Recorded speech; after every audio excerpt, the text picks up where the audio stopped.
It was almost like Amanda talking from the grave. Is it a crime of passion? Is it a crime of revenge? What's going on? When you walk in this apartment, you see Amanda Plass lying there on the floor. She's spread out on her back, and there's blood all around her. There was no doubt that she was already dead. It wasn't even like she needs help. It was she's dead. My worst enemy, I wouldn't want to have to go through that. It's just horrible. Not knowing how to even comprehend what had happened, but then still knowing that, okay, I need to put my child to rest. Every single person in her life was a suspect. Everybody. She said she had a lot of bad relationships in the past. Oh my God.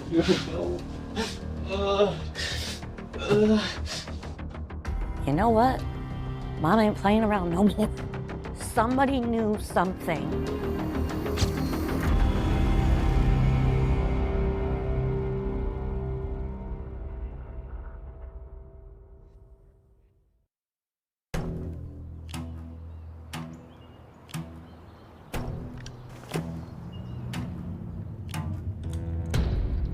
Our story begins here in Chicopee, Massachusetts. A small city nestled alongside the Connecticut River.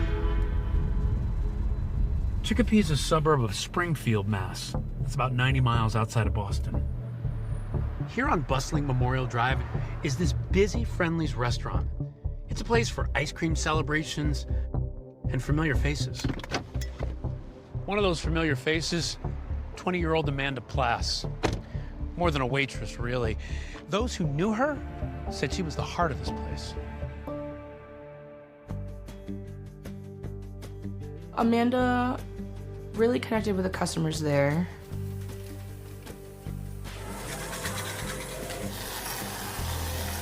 She had a child that used to come in and only liked red gummy bears on his sundae, so she made his sundae with just the red gummy bears.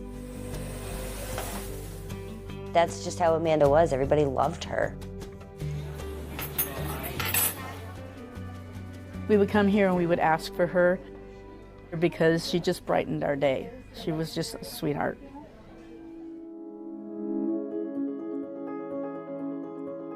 It was a warm evening in August, right around 5 o'clock, and Malene Holmes sat right here in this Friendly's, waiting for Amanda. Malene was a customer, and she and Amanda had become friends. They were supposed to meet right before Amanda's shift for dinner. She used to come here and have dinner with us before she'd start her shift. We had been waiting for her, and then she didn't show. Everybody was concerned. They were trying to call her, and there was no response. Everybody was like, where is she? It was just very strange. It was very, very strange. Even more strange was when minutes turned to hours, and the ever-reliable Amanda Plass never arrived for her shift at Friendly's. Not long after Amanda fails to show up for work, a frantic 911 call comes into the Chicopee Police Department. The caller is a 22-year-old named Seth Green. And Seth tells dispatchers that when he went to visit his girlfriend Amanda, he stepped into a scene of unimaginable horror. She was laying on the kitchen floor right when I opened the door. Just in a pool of blood, stabbed to death. Called 911. I was still holding her when I called 911. I mean, there was no doubt that she was already dead. It wasn't even like she needs help. It was she's dead. I mean, she was throat was slit, multiple stab wounds to the chest, right in the heart. I was the on-call state police detective for that particular day. I got a call to say that there was a homicide occurred in Chicopee. Ronald Gibbons, who at the time was a detective with the Massachusetts State Police, raced to the crime scene. What's the scene like? You arrive, what are you taking in? This is the building itself. The Chicopee police officers had cordoned off this area, had put the yellow tape around it Right. to block anyone from going to the back. When the first detectives arrived at the scene, Lieutenant Gibbons says Seth was in distress and sitting on the back porch. He was frantic, he was erratic, he was just a range of emotions. What was that like for you, to see her on that floor? It's just something that I would never wish upon anybody. Like, you know, my worst enemy, I wouldn't want to have to go through that. Honestly, it's just horrible. When you walk in this apartment, you see Amanda Plass lying there on the floor. Describe the position she was in and what you're taking in as you see her. She's like spread out on her back and there's blood all around her. Death by stabbing is very often a personal attack on behalf of the perpetrator. You have to be up on top of somebody when you plunge that knife into them. It was almost like Amanda talking from the grave. Is it a crime of passion? Is it a crime of revenge? There's a lot of slashes here. This was very violent. It looked like she fought. I knelt down right next to her. I wanted to, you know, imagine or think that she was, you know, breathing or something. And I tried to give her CPR, like blow into her mouth, and it literally blew out of her. She was pretty butchered up, and yeah, it's just horrible.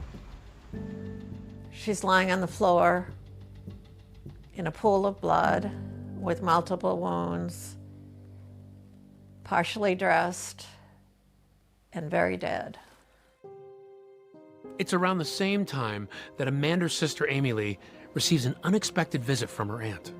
And she told me, you know, your sister's dead. Your sister's been murdered. And I remember just crying instantly.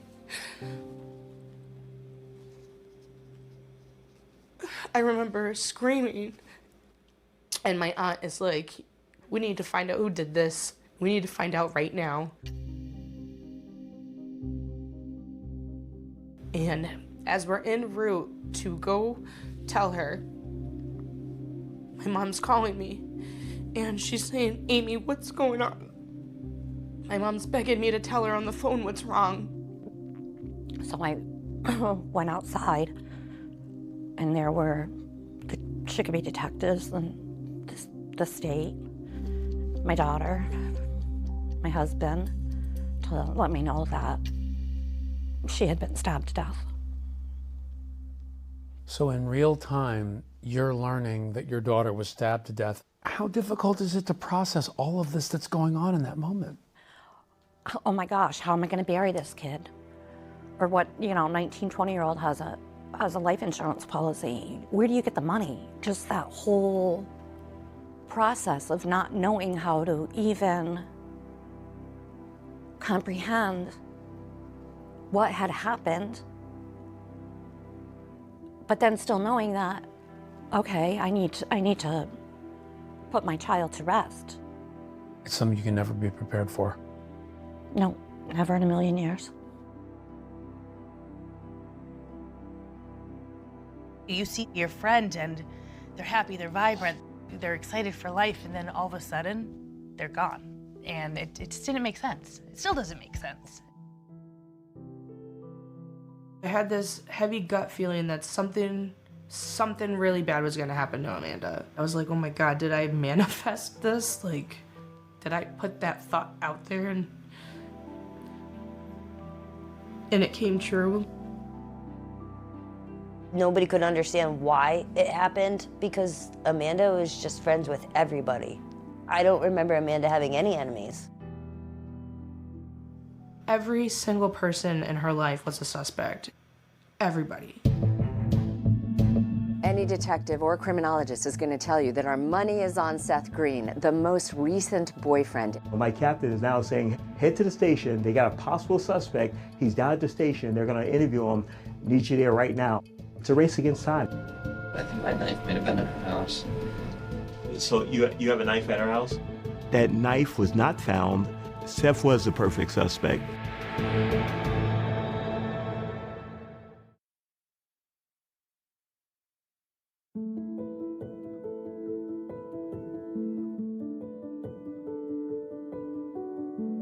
truly understand Amanda Plass, all you needed to do was look into her eyes.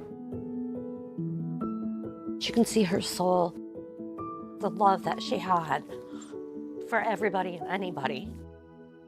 Her eyes changed colors. When she was really happy, her eyes would literally turn green. What stands out to you when you think about her? Her spirit, yeah, her energy. Amanda grew up in Chicopee, once a bustling mill town, now a quiet working-class community known for the rambling Chicopee River. Chicopee's a small place. Everybody knows everybody. The neighborhood itself is a very close-knit neighborhood. The houses are pretty adjacent to each other. Very urban residential neighborhood. How often does it happen that you have a random murder? A lot of times you have a gang murder, and this was different because this is truly a victim in her own apartment, a young girl, 20 years old, brutally murdered. Amanda was the middle child, raised by her mom, Michelle. She attended a local high school, but left before graduating and instead earned her GED. She was a hippie child. I often find her barefooted outside, painting or taking pictures of the neighbor's dog, playing her guitar. Growing up, we were like best friends. My mom used to dress us up like we were twins. My mom was a single mother for most of our childhood, and we moved around a lot. I've always raised my children to be, independent, and you get what you earn. I used to call Amanda the bigger sister. She had a job, an apartment. Her work ethic was nonstop. Amanda was always dancing around and painting and splashing colors everywhere. Anything that had to do with being artsy, she would make feather earrings. When you see a sunflower, you think of Amanda. It became her trademark. When she found the music festival scene, that really is where she started to blossom. She's in her early 20s, and she just found herself right before she passed. A butterfly coming out of a cocoon. Just the brightness. That was her. On that tragic Friday in Chicopee, Amanda's boyfriend, Seth, whom she had only been dating for about a week, tells police he stopped by Amanda's apartment and immediately noticed a broken window. I pounded on the door for a minute. And then did you try going to her apartment door? Yeah, turned the handle on the hot. I went to her door and let myself in, and she was laid on the floor in a pool of blood. She got up immediately and called. You have the right to remain silent. Do you understand that? Yes, sir. Seth had only been dating Amanda for the week. But he said he had moved his things in, and it was a serious relationship. I've been hanging out every single day for a week now. I don't even grounds. And the relationship was moving fast, right? Yeah, I was moving fast. She had that go-getter attitude and just a fun, caring person. What were you doing for a living at the time? I'm a carpenter, but roofing is where the money's at. So roofing was my main go-to usually for the construction field. Seth tells police he spent the night at Amanda's, left for work around 9 a.m., and returned to find her dead. He also tells investigators he was working on a roof that day and left the job site multiple times to purchase supplies. What time did you leave to get the materials? I had left like 3 times. It was later in the day. 3 to 4? Like 3 to 4. Seth says he and Amanda had kind of fallen into a routine. Every day after he finished working, Seth would drive Amanda to her job at Friendly's. However, the day she was murdered, Seth tells detectives that routine was broken because he had to work late. He was there every day that week to take her to work, but this is the one day that he had to work late. That kind of was suspicious to us. How important was Seth's timeline? His timeline is very important. He leaves the job site several times, and he's on his own. So where exactly did he go, or what exactly did he do? I texted her, I said, "Where are you?" She didn't answer. My first thought was like, oh, she stayed home. Maybe she couldn't find a ride. So you weren't like concerned or anything at that point? No, not at all. I drove her straight to her house, expecting to see her there, waiting for me, you know. Oh my God,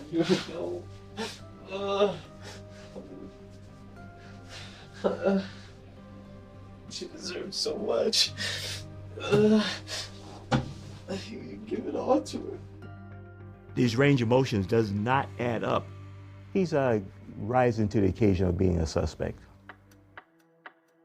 The interrogators zone in immediately on the fact that Seth Green is a carpenter and a roofer. In other words, he uses sharp objects and utility knives all the time. Then comes a chilling detail that ratchets up the suspicion on Seth. He tells detectives the knife he used at work, a sharp M-Tech blade, has gone missing. But I think my knife might have been at her house. So you have a knife at her house? Yeah, I think it might be at her house. It might be in my car as well, I'm not sure. He was missing his M-Tech knife that he didn't take to work that day. That knife was not found. Seth was the perfect suspect. My girlfriend just got murdered and you're blaming me for it. Dude, are you kidding me? And now police want to know if a telltale piece of evidence left behind at the crime scene will implicate or exonerate Seth Green.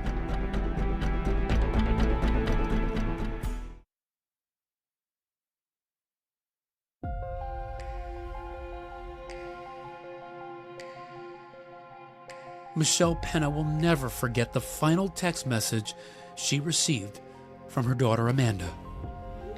She sent me a text and said, "Mom, can you give me a ride to work?" And I said, "I can't." And she said, okay, she'd find a ride. No one could have imagined that just hours later, 20-year-old Amanda Plass would be gone forever.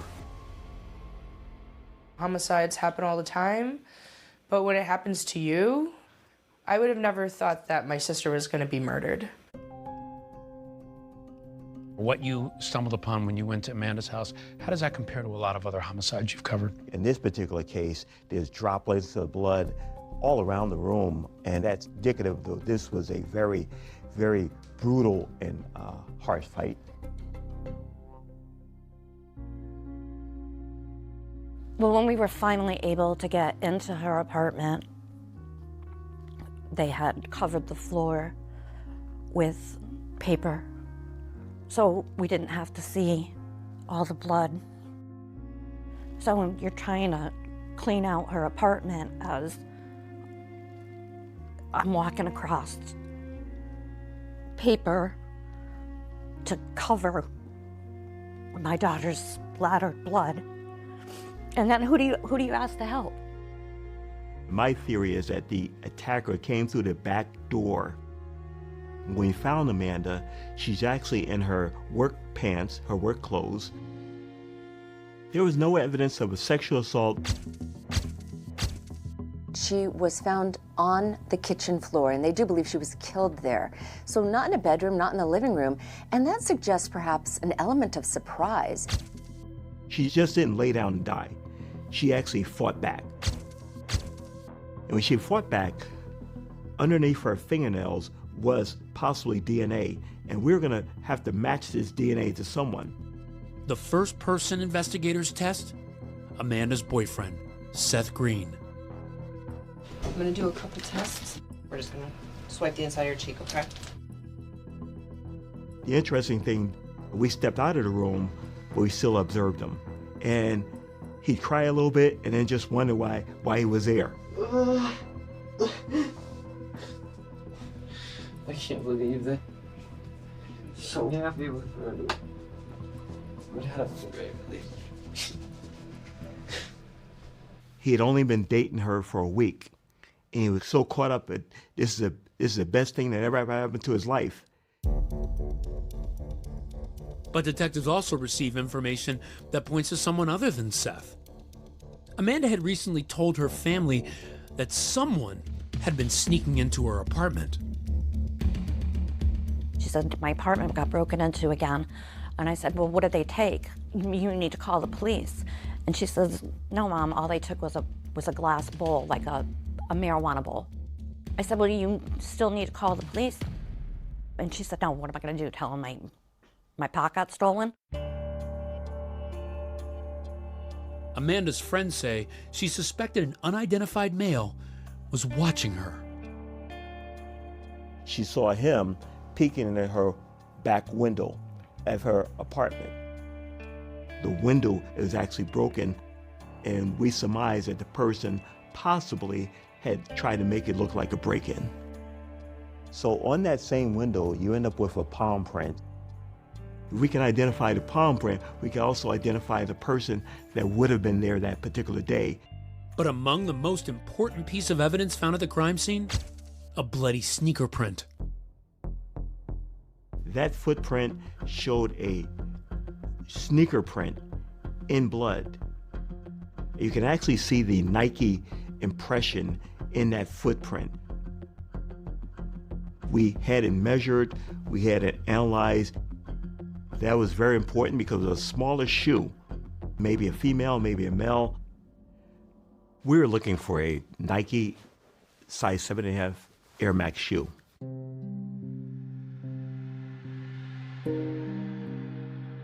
I remember a couple days after she was murdered, everybody had went to her apartment in Chicopee Center and just held a memorial. The whole front of her building was just a sea of sunflowers. That was a really intense, emotional time to be in front of the apartment of where she was murdered and just comforting each other, just shocked, not understanding how or why. And then, a few days after Amanda's murder, there was a funeral. I just remember it just being beautiful and intense and very heartbreaking. And a lot of sunflowers. Meanwhile, police aren't giving up on the idea of Amanda's boyfriend Seth as a suspect. Within hours of Amanda's murder, they even go as far as to ask him for the shoes on his feet. Would you give us permission to look at your shoes? Yeah, you can take them. I mean, take them off now. Just put up. Finally, after almost 15 grueling hours, investigators reach a conclusion. Seth Green is not their killer. His DNA did not match. His shoe print didn't match. His boots were a size 12. It was too large to be the person at the scene. Clearly, there's some other shoes there that were not mine, and that's the thing that got me released, honestly. What did that moment feel like for you? Well, it's definitely a big relief, honestly. Yeah, when they were walking me out was definitely in a moment, finally, like I told you guys a million times, it wasn't me. What is that like to go through that, to experience the loss and then to have to face that questioning? I mean, it's unbearable, honestly. It's like, I just called you guys, why are you, trying to blame me for this? I love this girl. Seth is officially cleared as a suspect and tells cops there's someone else they should be looking at. She said she had a lot of bad relationships in the past. Detectives also want to learn about an ex-boyfriend who was allegedly upset after seeing a public display of affection between Seth and Amanda at Friendly's. While she was working, he had showed up at work and they started making out. And detectives say that ex's reaction wasn't very friendly at all. So at the very least, you had to consider that he could have had something to do with this. Very much so. A motive of revenge is on our mind.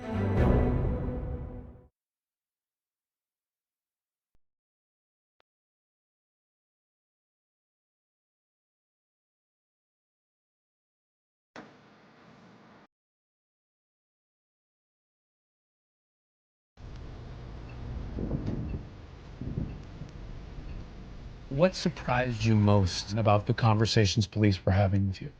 It was hard for me to hear them kind of making me feel like they're, asking me questions as if I were the one that did it. Not something I'd ever want anyone to have to go through. It's just horrible. Any problems last night at all? So happy. It's sentimental. She said she had a lot of bad relationships in the past. Amanda's boyfriend, Seth Green, is fully cleared. But now investigators wonder if one of those previous relationships could be a factor in Amanda's murder. They discover that before Seth, Amanda had been seeing a man named Jesse. He was a boyfriend of Amanda basically a week before Seth was. And he also worked at Friendly's. So at the very least, you had to consider that he could have had something to do with this. Very much so. Jesse wanted a serious relationship, Amanda didn't. And she finds a new boyfriend. Police learn of an alleged incident at Friendly's involving Jesse and Amanda's new boyfriend, Seth, that raises alarm bells for authorities. Friday was the murder. Thursday night, when Jesse's working, Seth shows up at the Friendly's. Amanda's boss at Friendly's tells police Seth came in and kissed Amanda openly. Jesse saw it, and he looked uncomfortable afterwards. Jesse asked to go home a little later. Jesse moves up the chain as a very likely suspect. A motive of revenge is in our mind about Jesse. I want to play some of your interrogation from speaking to Jesse. So you both worked at Friendly's on that Thursday, right? Correct. You left work early, right? Correct. You told us you left because they overscheduled you, right? Yeah. Okay. Well, that's not what we heard. We heard that Seth went in there, gave her a kiss that made you uncomfortable. Seth was in there for like a while. And he did kiss Amanda in front of you and made you Not that I uncomfortable. seen them talking. It didn't bother me. I was talking to Seth, but I never physically seen them kiss. Not once. You knew that Amanda was dating Seth. Yeah. How'd that make you feel? Sucked, but what are you gonna do? After he left work, Jesse says he texted Amanda about some items they wanted back from each other now that their relationship was over. But investigators press him about the nature of those messages. Was there any anger in the text? Not in that text. I don't believe so. But there was some anger in some other texts, weren't there? Yeah. I was just angry at the fact that she just didn't talk to me for a few days, and I was just wondering what was going on. I was just pissed that she wouldn't tell me. And this is the time that she's now with Seth. I don't know if I knew about it yet, but she's probably talking to him then. At this point, you're trying to figure out who might have been involved. How does this information fit into your investigation? We're looking at the fact of who could have done this, who was angry at her. Because as we look at the scene, there's a lot of blood, there's a lot of anger going on. It's not a one and done out the door. Can we also look at your phone? What'd you do with those text messages that you texted her? Did you delete them all? My texts are deleted. Because you felt they were uncomfortable, or? First of all, I didn't want to look at any conversation of me and her, just because it made me sad to even think about her. Why is that? Because she's murdered. So you deleted them after you found out she was killed? I didn't even want to have to look at them. Everything reminds me of her. As an investigator, what do you make of that? He's trying to hide something. So now there's obviously texts that he doesn't want investigators to see. Did he delete them because she's dead, or is he part of something that happened to her? Deleting text messages certainly seems out of the ordinary. Yes, it does. Now investigators want to know if Jesse was doing anything out of the ordinary the day of Amanda's murder. Did you stay home all day? Most of the day. The only time I really left was to go to Friendly's. What'd you go there for? For my check. So. Did you cash it? No. Oh, actually, yeah, I did cash it at General's. How did you get there? I got a ride. From who? Kyle. He says he goes to General's. We check a tape to verify his story. We learned that Kyle did not drive him there. So Jesse had lied. Jesse, we interviewed you twice already. Yep. And were you telling us the truth? Everything except for about me taking my car to General. Why weren't you telling the truth about that? Because I told you guys that I didn't drive my car, and then when we got in the story, I remembered I took my car to General. I just didn't want to go back on my word. I was scared. I don't know. Believe me, I regretted it the second I did. You were scared? Yeah. What were you scared about? Just nervous. I've never been interrogated before or anything like that. never had to deal with anything like this. Basically, his story is he didn't want to tell his parents he wasn't supposed to be driving. So he's more afraid of his parents than he was of the police. Jesse has lied about who he is with from Friendly's, quite possibly if he's in the car by himself. He could have went by Amanda's and then went to General's. With questions lingering over Jesse's account, investigators decide to compare his shoes to the bloody shoe prints left at the crime scene. No, what are those, Vans? Yeah. I have like 2 pairs of these. Yeah, that's it. You want to look at the bottom? Yeah, the other side. Ultimately, Jesse's shoes are not a match, and his alibi checks out. We talked to the people at General's. He's not bloody. He's cashing his check. Those close to Jesse never thought for a second that he was capable of such a heinous crime. Tell me about Jesse. Jesse's a great kid. When his name was brought up, that was a absolutely not moment. I've never seen Jesse angry. Sweetest kid.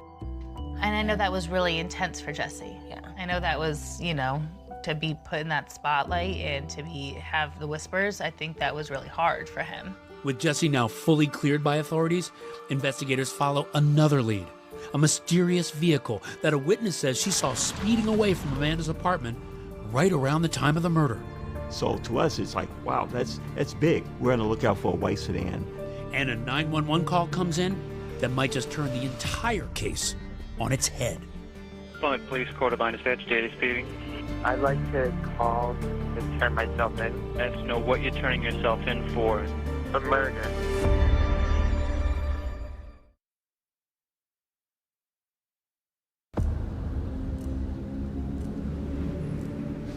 Jesse, there's a couple of things that are bothering me here on your statements. Amanda's ex-boyfriend Jesse raised eyebrows when detectives say he was less than forthcoming with information. Now, you said you still don't know how she died. I don't. You don't? I find that very hard to believe that you have no idea how she died when everybody's talking about it. It's been on the news. But after determining Jesse had a solid alibi, he was cleared, and investigators with the Chicopee Police and the state police quickly move on. Still unclear who exactly they're searching for. One of the best clues that investigators find is a shoe print, a sneaker that is a size 7.5 men's shoe, which is very small for men. It's the smallest size you can get in men's shoes. Or it could be a woman's size 9. Investigators get a new lead from a neighbor of Amanda, a witness who told police she saw a suspicious car the day of the murder outside Amanda's apartment. And so afterwards, as you're learning more about the scene, you learn about this white sedan that's here that peels away at one point. Right. Not a common thing to do. Not a common thing to do. And we actually got that information from the neighbor next door. They remember a white car here, and they just remember a single female in the car pulling away at a high rate of speed around the 4:30 hour. And then we identify who that white car was, ended up being a girl from East Hampton named Mercedes Benz. That's right, her name is Mercedes Benz. Another friend of Amanda's who works at Friendly's. Mercedes was a really nice girl. She was a waitress here also, and she was friends with Amanda, and we used to talk to her all the time also. Now it was police who wanted to talk to Mercedes Benz. Mercedes tells detectives that Amanda had texted her earlier that day asking for a ride to work. She said it was a little after 5 p.m. when she arrived at Amanda's building. This is right around the time police believed Amanda was murdered. Mercedes said she called and texted Amanda to let her know that she'd arrived, but after waiting 5 or 6 minutes, she said she left. We talked to Mercedes Benz, and she says, well, the reason I had to leave was I had to go to Walmart. Does that add up for you? It doesn't add up, because her purpose of coming here all the way from East Hampton was to give a ride to Amanda to work, to Friendly's, which is basically 5 to 10 minutes down the road. So it doesn't make sense. If you pull up here to get her, why would you just leave without even going upstairs? But what seems like a promising lead fizzles out. That neighbor who saw Mercedes speed away confirms she never got out of her car. And police obtained surveillance footage from Walmart that backs up her timeline. That's her in the white sedan pulling into Walmart. And more footage shows her shopping inside the store. Mercedes was basically cleared once we were able to get the tape from Walmart. Frustrated, investigators pushed forward, now casting a very wide net. I mean, they were taking DNA from everybody and anybody. We made a point for the medical examiner to make fingernail clippings of her fingernails. On this particular case, it was entered in a database, and there was no convictions for a felony that would have matched it. With no matches to the DNA collected at the crime scene and no viable suspects, the case stalls. What surprised you most about this time? I think how tight-lipped they were, whether it was Ronnie Gibbons or Chicopee detectives. Nobody was talking, even to me. Nobody was talking. They were very tight-lipped about certain things. How did that make you feel? It was very frustrating at first because I wanted answers. And I would call every Sunday night. I would call down to Chicopee Police Department looking for the detectives. What's the update? What's the update? What's the update? Got nothing to tell you, Michelle. Got nothing to tell you, Michelle. But it's just, at what point is, I never gave up, but you just think, is this gonna be a cold case? Will I ever know? That fear of never getting justice for Amanda was fuel for a fire that was now burning inside Michelle. My mom made it very clear that she wasn't just gonna let the case go cold. I didn't give up hope because Michelle never gave up hope. She never gave up. She didn't let anybody else either. Tell me about how, after this time had passed, that you said, I gotta take matters into my own hands. I was driving home from work and I saw a billboard, and underneath it was Lamar and Company. And I said, you know what? Mom ain't playing around no more. I called them and emailed them, and next thing I knew, Amanda's billboard went up. And that's just the beginning, right? You did flyers. Balloon releases. I even had cards made up, business cards with the text-a-tip number on it. We attached them to the balloons. When we did the balloon releases, one of the balloons ended up 3 hours away, Cape Cod. Wow. It's been 18 months and 5 days since Amanda was murdered, so today I'm hoping with the release of these balloons that somebody will come forward. Somebody knows something that happened that day. It was a busy Friday afternoon. We're just looking for that one missing piece of the puzzle. She was just in your face. She really was like you would be as a mother. We want to find out what happened to your child, and she was out there. She was gonna find out. Michelle's a force. Despite Michelle's efforts to publicize Amanda's case, the investigation continues to languish. Then, a dramatic development. More than a year after the murder, a 911 call comes in that initially stuns police. A man confesses to Amanda's murder. I like to turn myself in. I live in Plymouth. Spell your last name. Do I really have to? I'm turning myself in. Right, but I have to know what you're turning yourself in for. For murder. From where, sir? From Chicopee. From Amanda Plaza, and I just can't handle it anymore. Cops track down the caller, but just like hundreds of other promising leads, the confession is a dead end. The caller was impersonating another man trying to get him in trouble. Neither had any involvement in the murder. They had read it online, facts about the murder, and once you got through the facts, there was no factual basis to the confession. This was a very frustrating investigation. And then a discovery that blows the investigation wide open. And I still remember the night. It was probably at 10 o'clock at night. I get a call from Ronnie Gibbons. Michelle, you got that whiteboard from the apartment? A clue that had been hiding in plain sight all along. I never heard his name. Had you ever heard Amanda mention something, Nope. Dennis? Never, not once. Can you spot the clue on this whiteboard?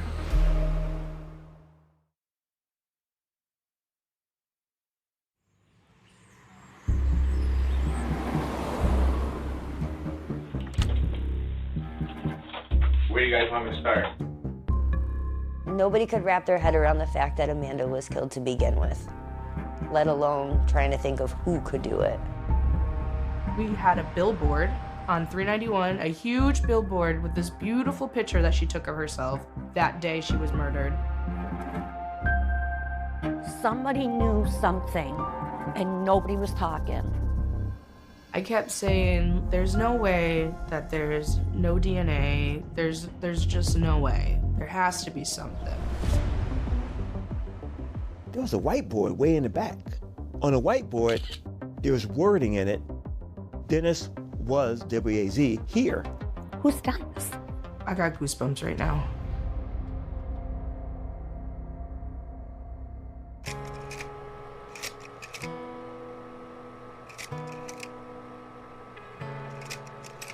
So I was on the way to the hospital. They had told me 12 hours before I had her that I was having a boy.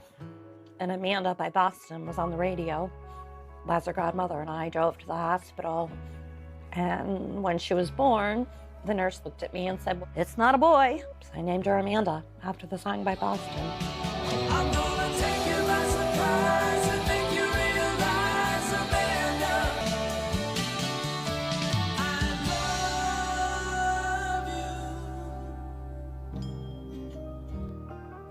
She was just always bubbly and fun, and she had this big curly hair, and she just, she was a light.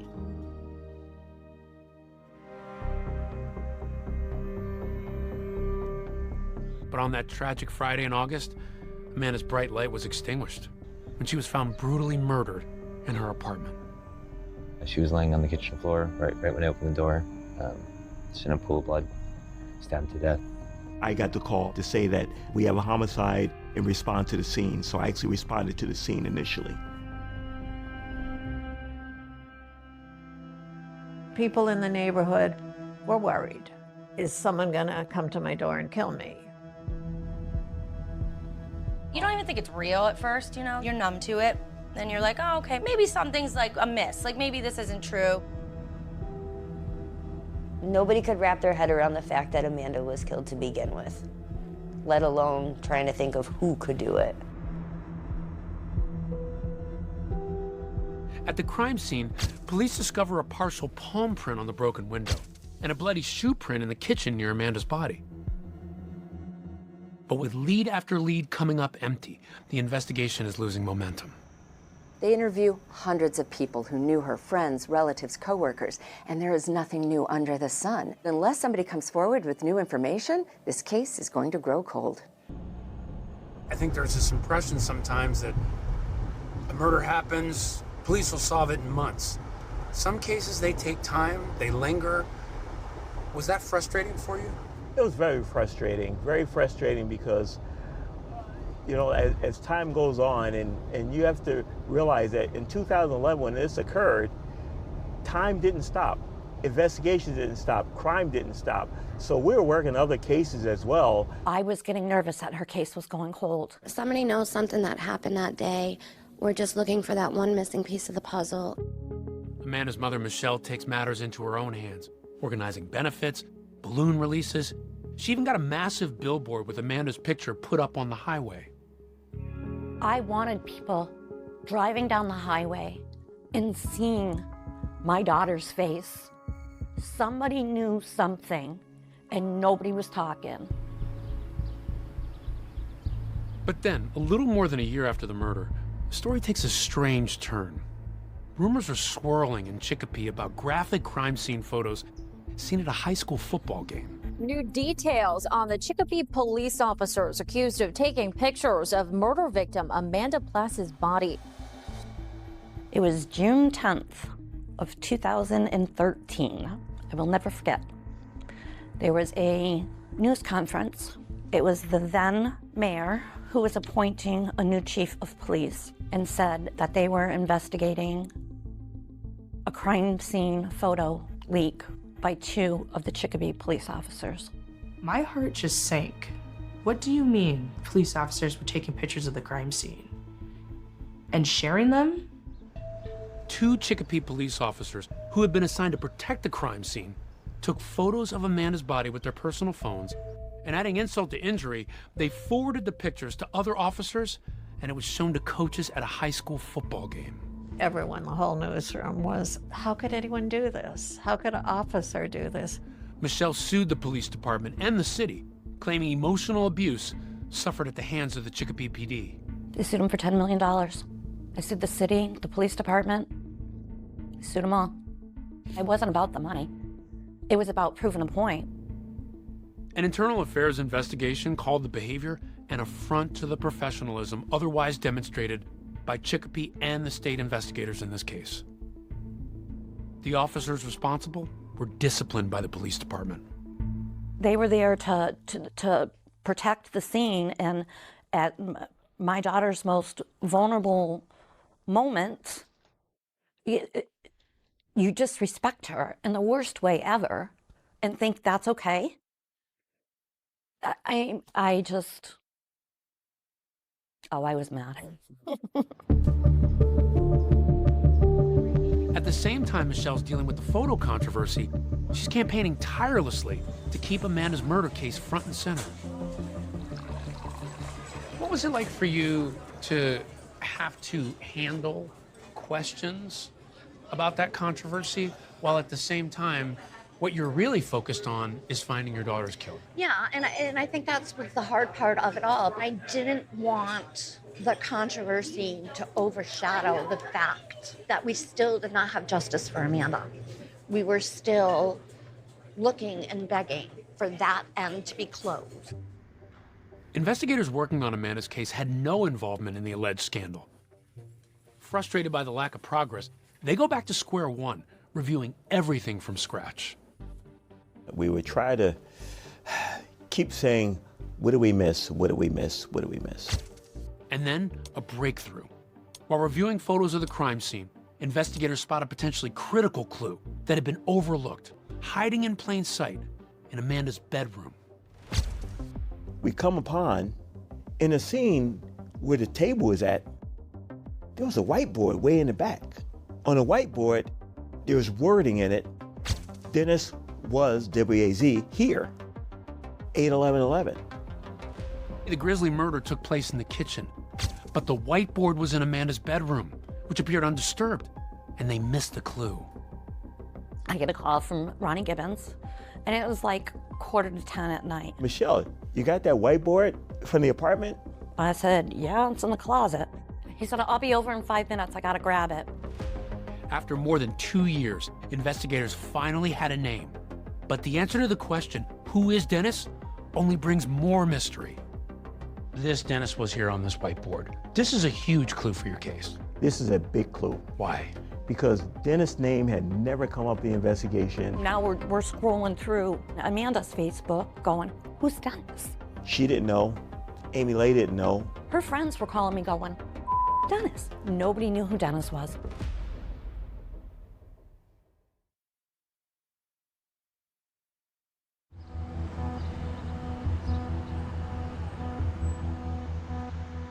Amanda's friend Desiree said, through force of sheer will, you kept her name out there. How difficult was that? It was difficult. It takes a toll. And there are some nights where you just, again, you don't want to be that mom. But then something else would pop up and you'd be like, okay, let me call Trooper Gibbons. It was tough. It was very tough. I had Michelle that was calling me at 11 o'clock at night, 12 o'clock at night, mad and angry. You gotta do something. You gotta do something. There was never a time where Ronnie did not show up at my house without a smile on his face. The only side that I saw was the compassionate side, the side that said, I'm here to the end.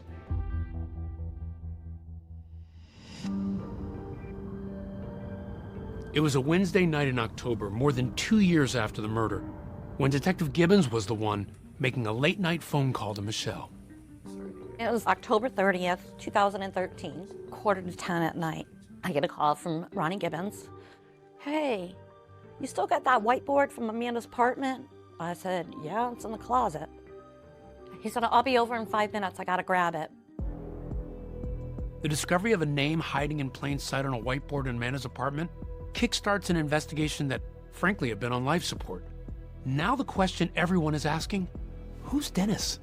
No one knew Dennis. Had you ever heard Amanda mention someone named Dennis? Never, not once. I never heard his name. The detectives told me right when they found it, asking me if I knew the name. I'm like, no idea. It is such a long shot, but they zone in on that and they decide they need to find out who Dennis is. One of the things that was missing was her cell phone. We went back to her cell phone records. We came out that there was phone calls for a number. They came back to a Dennis Rosa Roman. I immediately recognized the name because about a year before, I had actually arrested Dennis Rosa Roman. Gibbons had arrested Rosa Roman on a misdemeanor charge of disorderly conduct. Rosa Roman pled guilty and paid a fine. But now Gibbons knew exactly who Dennis Rosa Roman was. The question, was this the same Dennis whose name was on that whiteboard? You have anything further you want to tell us? A possible answer could lie in one of the police interviews with Amanda's ex-boyfriend, Jesse. While Jesse was still dating Amanda, Amanda had told him that she thinks her apartment had been broken into while she was at work. She thought it was some kid that she had met and bought weed off of. Jesse described him as being shorter. Jesse's probably like 5'10", 6 feet. He's got to live like somewhere within like 2-second walk. I remember I used to see him walking around like that area all the time.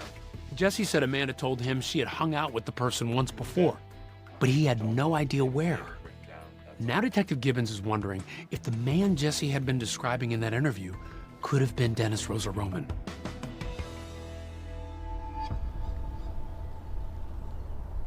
Amanda lives about a half a block away from this park. She used to hang out here, right? Yeah, this is like a hangout for the neighborhood. And we learned later on, this is kind of like where Dennis would hang out during the daytime because he just didn't work. So they might have come across each other in this park just in passing in the neighborhood. Exactly, exactly. In the time since Amanda's murder, Dennis Rosa Roman had moved from Chicopee to nearby Westfield, Massachusetts. Gibbons decides to pay him a visit. So now we're headed to Westfield, Massachusetts. Why is that significant? That's very significant because once we found Dennis was here on the whiteboard and his number is on the phone, we want to locate Dennis.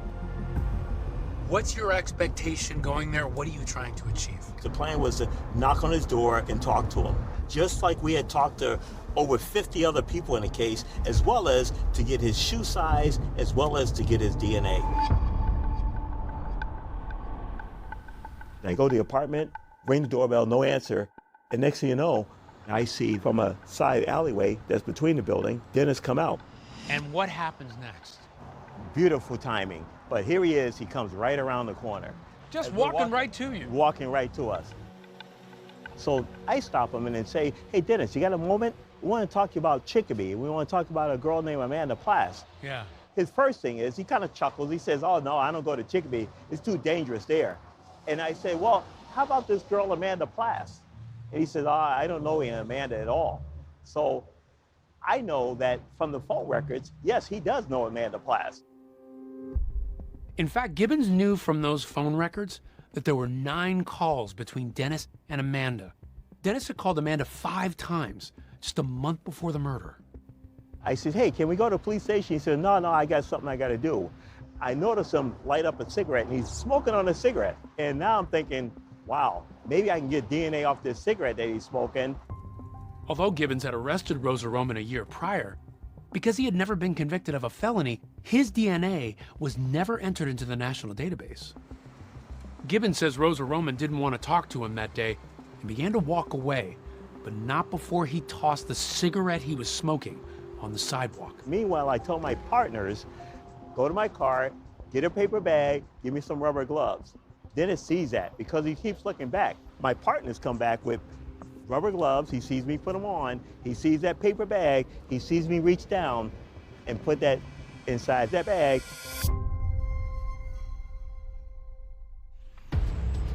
Two days later, Dennis Rosa Roman is sitting in an interview room at the Westfield Police Department. So your first name is Dennis, right? Yes, D-E-N-N-I-S. engaging in a high-stakes game of cat and mouse with investigators. I don't feel right doing this at all, but I have to. You don't even understand. I'm trying to save my life here.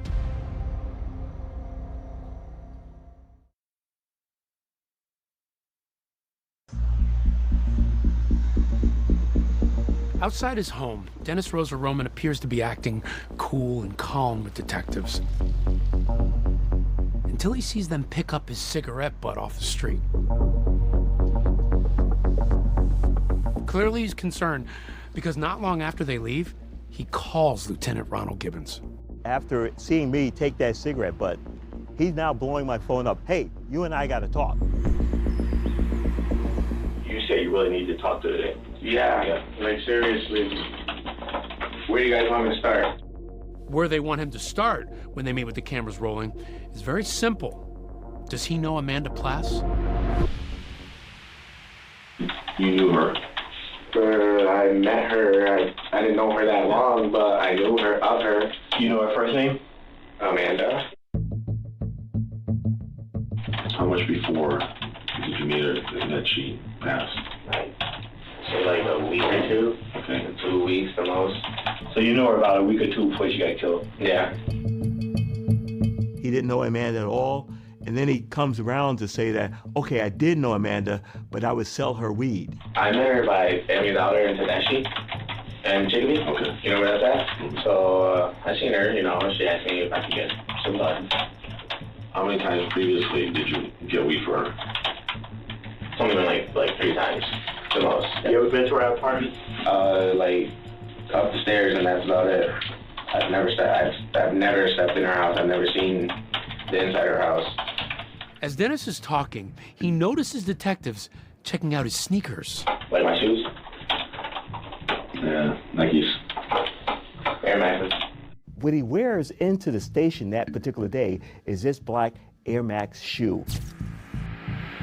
And we took the aha moment to say, you know what, can you take off your shoe and I'm gonna take a picture of your shoe. Oh, my feet stink, I'm sorry. Because the crime scene itself had imprint in blood. The print that you found on the scene, what size was that? That was a size 7.5 Nike shoe. And what size is the shoe that we're looking at? This is a size 7.5 Nike shoe. Remember, detectives have had no luck matching those bloody shoe prints to previous suspects.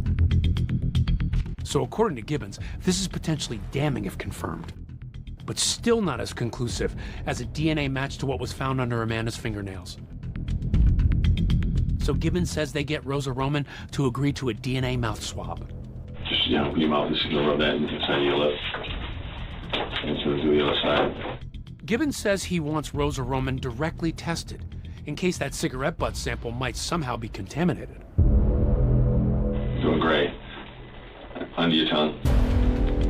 There's a really big difference between you thinking, hey, I think we got our guy, and you lining it up with the evidence. This is a matter of facts. So the day that this all happened, what happened that day? So, Rosa Roman starts telling detectives his version of what happened the day Amanda was killed. I brought her some weed. Did she call you like that day? Or? Yeah, she called me that day. She said, yo, can you give me a dime bag? She was not the one that came to the door. Like, the guy opened the door, he just said, yo, give me that, and that's it. And I went about my way. What Dennis says is that this other guy was at the apartment. I didn't bother saying anything to the guy. The guy looked suspect, like, he looked suspicious. He answers detectives' questions about what he says the man looked like. I'm 6 feet, so what do you think? 5'10", maybe? Oh, he's taller than you. Taller than me, obviously, yeah. He has, like, dirty blondish hair. Would you say white? Yeah, he's white. Say he weighs, like, about 170, 190 the most, almost 200 pounds. And goes on to describe what he claims he heard while outside the apartment. I'm listening to this guy's like, I want my money. I didn't give you this for no reason. Why would you do this to me? That was the guy's voice? Yeah. You're asking him questions about the description of the man who made these comments from inside the apartment. Why are you asking him about that? Because I want to lock him into a story. Will you be consistent with that story, or you go on another tangent. So the guy said something to her like, I want my money, I didn't do this, I want my money. I didn't do this for nothing. For nothing? Right. Did you hear her voice? No, I didn't. I didn't hear nothing. Rosa Roman is consistent. Even though Gibbons says he is convinced Rosa Roman is making up his story. That's all about everything I know, and I can't say no more, no less. You know what I'm saying? Truly, I'm sorry, guys. I'm actually helping you guys. You know what I'm saying? You're very helpful. Yeah, Because you know what? Not too many people have told us that they saw the guy there, you know? So that you're aces with me, you know? I didn't have enough to arrest him at this point. I had to allow him to leave. Thank you very much. One interview ends, but Rosa Roman isn't done answering questions. 2 days later, This picture is inside her apartment. You ever seen this room? it's a photo of that whiteboard. What will Rosa Roman have to say when he's shown his name is on it? And see right here, it says Dennis was here.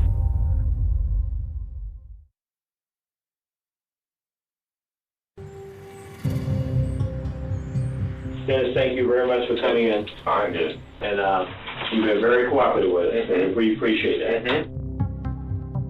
Dennis Rosa Roman agrees to another interview. I wish I knew more to help you guys. Repeating the story detectives say they don't believe, that he never entered Amanda Plass's apartment the day of her murder after he claims some man answered her door. I'm gonna give her some leave. It's like, well, she's busy right now, and I give it to him, he shuts the door dumb hard in my face, and that's it. It's like, okay, this guy's mad, and I'm about to leave, like, and I left. You know what I'm saying? But Rosa Roman says that was long enough for the man to recognize him. I feel like this guy's just gonna run into me one day and just, like, try to say something to me or hurt me or something, and that's when I'm gonna peel my ass to the police station. Like, Yeah. Is that because he saw you that day? like, this guy knows what I look like. But what Rosa Roman doesn't know is that Gibbons is expecting critical evidence to the case to come back at any moment. The results from his DNA swab. You were asking about this picture, right? Yeah, I want to see. So before that happens, Gibbons confronts Rosa Roman for the first time about that all-important whiteboard where it says Dennis was here. This picture is inside her apartment. You ever seen this room? First time I'm seeing it. We said, first time I'm seeing it. And then, well, how about this? This whiteboard that's in the back room.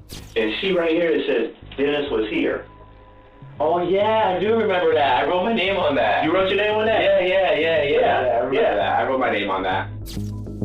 So he's admitting to you that that's his name on the whiteboard. You've told me all this time you've never been in an apartment, and now I got you in there. So you signed Dennis was here. Right. You didn't put the date. No, I didn't. Okay. I don't even know why that's there. I don't. Yeah. But you remember this dry erase board? Yeah, I do remember.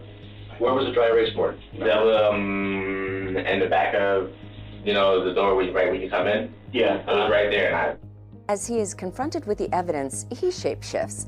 He manages to keep changing his story to try to ameliorate the facts in front of him.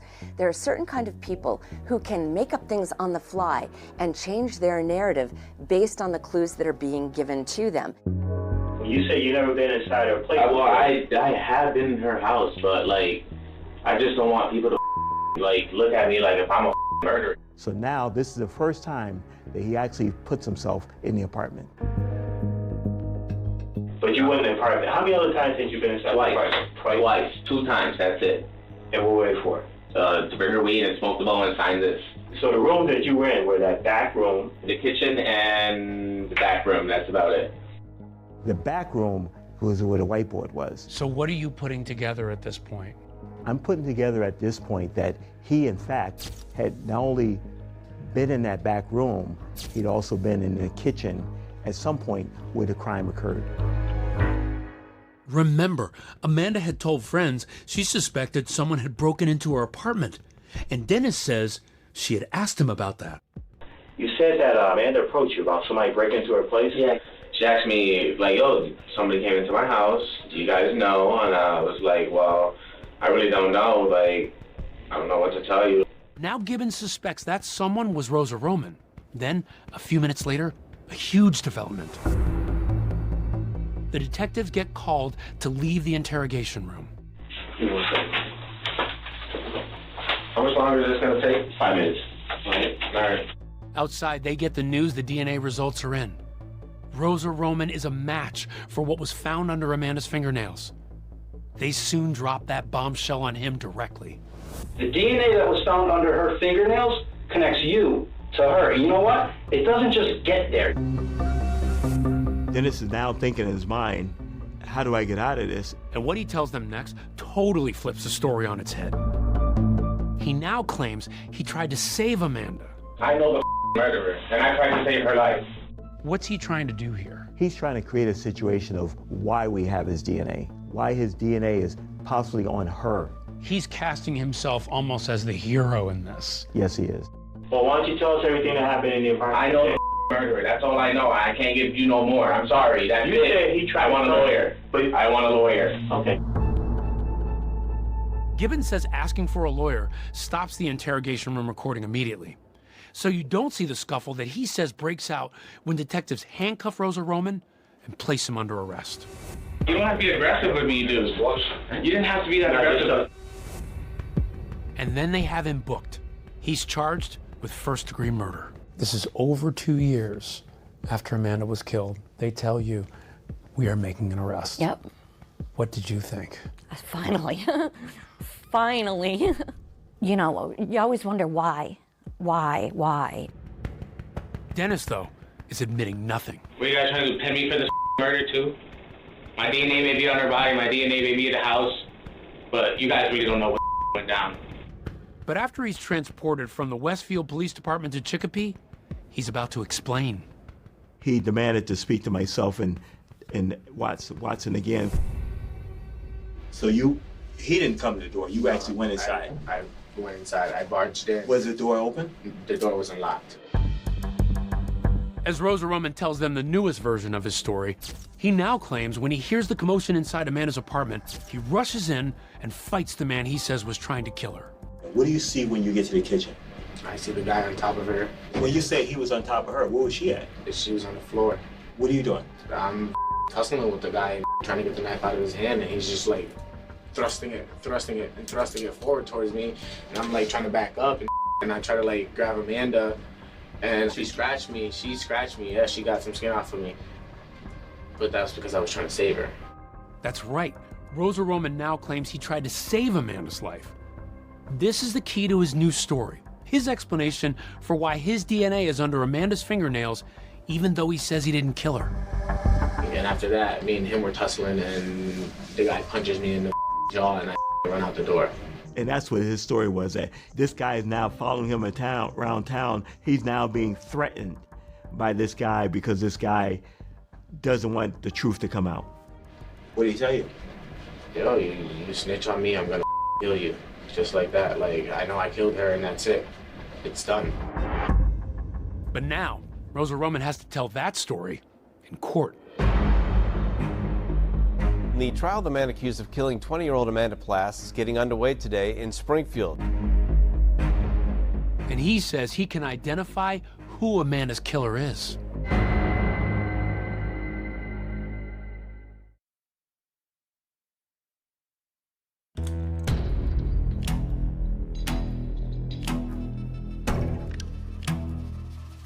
Amanda Plass's parents sat hand in hand with Justice for Amanda bracelets on as they waited for the murder trial of their 20-year-old daughter to begin. I think I broke down more so in the courtroom, just looking at him. It's kind of hard to describe how it felt to see him for the first time. It's like a fever dream. Like, is this really happening? But my mind was not on him. My mind is on my sister. When I was selected for the jury, it was surreal. It was definitely a bit of a, oh my God, what am I in for? The home that Amanda lived in was 2 houses from where my mother grew up and my grandmother lived. It just became very personal. Evidence in this case will show that on Friday, August 26, 2011, Amanda Plass was brutally murdered in her home.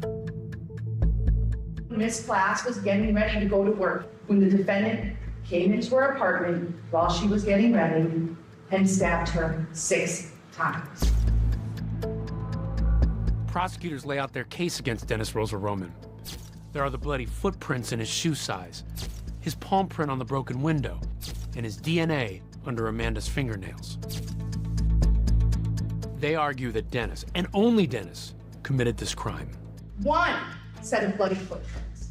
1 major male DNA profile underneath both her right hand and left hand fingernails. 1 killer, 1 defendant. They literally took us from A to B to C to D. They laid out every single piece of evidence. They correlated every piece of evidence to him. In addition to the physical evidence, prosecutors also used Dennis's own words against him. And see right here, it says Dennis was here. Oh yeah, I do remember that. I wrote my name on that. Each time he's confronted with evidence, he changes his story to fit the evidence. I think it was important for them to see the 3 interviews because it showed Dennis as agreeing to some of the facts, denying some of the facts, and then coming around and changing his stories repeatedly. But while the prosecution says the evidence proves Dennis's guilt, the defense argues that it isn't what it seems.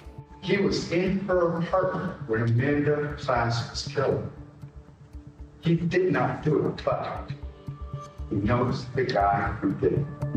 The last story he told was that he was there with another man and he saw the other man kill Amanda, but he will never give the name because he was afraid the killer would kill his family. And he tells you how many times he's afraid for himself, he's afraid for his family. Charge me, I'm not giving up his name. My name pops up, meaning if they capture him, if my name pops up, he's gonna kill me. Dennis's version of events kept changing over those 3 police interviews. In his final one, Dennis had a new detail for detectives, that the alleged killer was none other than his own drug dealer. Your dealer went to her house? Yeah. Your dealer? My dealer. The 2 of you walk in the house together? Yeah. He had said he was there because he had given Amanda pot and she had not paid. So he said that the drug dealer killed Amanda and he saw it. I'm like, yo, why are you doing this? I'm gonna get you your money. And I try to grab her and she like grabs my arm and he's just keep going and going and going and going. What do you mean he's going and going? He's stabbing her? Keep continuously stabbing her and she just collapsed on the floor after I separated her. Think she was dead? I know she was dead. I was just thinking to myself, like, how do I get myself out of this? The defense strategy was basically that the police should look further. They continually brought up other people to say, well, it could have been them, or it was them, or it was this, or just to try to have a sense of doubt. After 8 days of testimony, the fate of Dennis Rosa Roman now rests with the jury. When we retired to the jury room to deliberate, we took a photo of Amanda. It was a close-up of her face with her smile, and we hung that in the jury room just so we could remember why we were there and what this was all about. It was hard. You don't ever want to think of your best friend going through something that awful. And that was her final moments. Yeah. And then bringing that into the trial, it was just... It's terrible. It's terrible. To this day, it's just... There's no words. After only 5 hours of deliberation, the jury reaches a verdict. We were sitting in the DA's office in the break room, and next thing you know, you hear running down the hall that the jury came back. Breaking news this hour, a guilty verdict today in the Amanda Plass murder trial. The jury today found Dennis Rosa Roman guilty of first-degree murder. We had a couple jurors who weren't quite sure. One of them wanted to review a bunch of evidence again And his commentary the whole time was, look at him, he's lying, he keeps changing his answers. And we very quickly came to a unanimous decision that Dennis was guilty. When that moment you felt? Relief, definite relief.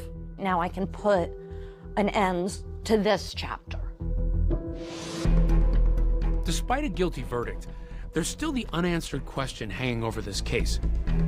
And that's, why did Dennis Rosa Roman kill Amanda Plass in the first place?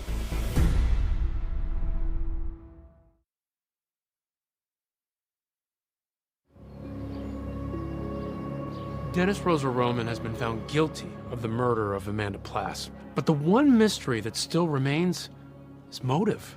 I don't know why. There's only one person who knows why. And he never spoke, so that's definitely the hardest of it.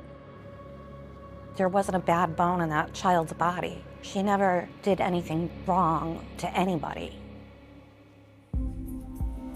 Lieutenant Gibbons has developed his own theory as to why he believes Dennis Rosa Roman murdered Amanda. He says he learned during the investigation that there was a bag of marijuana inside Amanda's apartment left behind by someone else. Gibbons says investigators were never able to find that bag and suspects Dennis broke in looking to steal it. Dennis is a low-level dealer in the neighborhood. My theory is that he wanted to steal that weed that was in the apartment, and Amanda was a victim of circumstances that she happened to be there when he arrived. Before Rosa Roman is sentenced, Amanda's mother, surrounded by family, tearfully addresses the court. On August 26, 2011, my world was forever changed. My pain does not end here, but my healing begins. I think at that point, it was finally my time to tell him, you took something precious from this world, and I hope you never see the light of day again. There is no amount of time that will ever bring Amanda back. I would like to ask the court to hand out the highest sentence possible of life without parole. It's the justice Michelle Pena has spent more than 5 years fighting for. Court is hereby sentenced you to the Massachusetts Correctional Institution in Cedar Junction for the term of your natural life without the possibility of parole. As you look at him and you see that he's getting life without parole, what emotions are going through you at that time? It was a relief knowing that we were finally at another closing point. Did you feel like justice had been served? No, justice will never be served because she's dead and he's not. As for those officers who snapped those photos of Amanda's body at her most vulnerable moment, the mayor of Chicopee released a written apology. Michelle also reached a resolution in the lawsuit she filed. Plass's family sued the city of Chicopee and the police department. The lawsuit was settled for $110,000. Michelle continued her fight and helped pass Amanda's Law.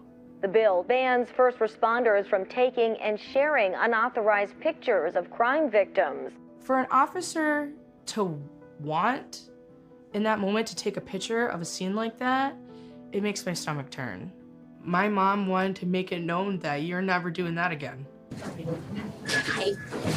Today, Michelle keeps Amanda's memory alive by sharing her story with college students. This is about the path that I have taken, the path that has helped me to my healing process. I want people to know that the grief never goes away, but dealing with it or trying to deal with it or put a Band-Aid on it enough to get you through every day is what you have to do. Thank you again. Thank you so much. Oh, these are great. That's her and Brandon. Brandon is my son. See just how the happiness on his face and her big smile. I have always said that Amanda passing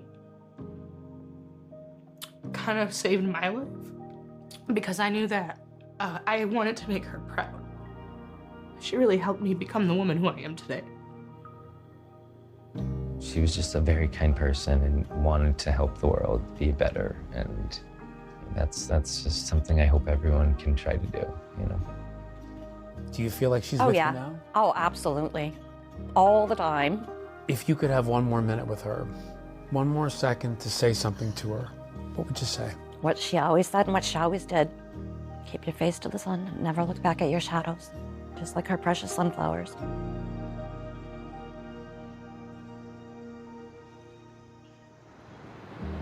Dennis Rosa Roman appealed his conviction, but it was denied. And David, even though he was sentenced to life without parole, there's still a chance he could walk free one day as early as 2028. A Massachusetts court has ruled that it's unconstitutional to sentence offenders under the age of 21 to life without parole.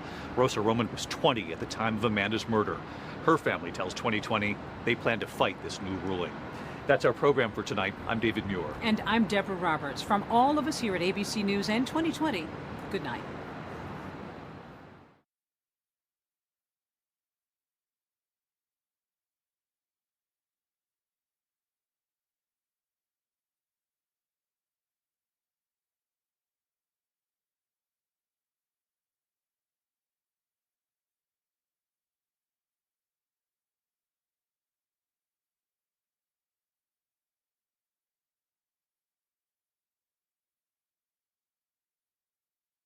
About the specific compounds found in her husband's system, seemingly attempting to navigate the forensic details of the report.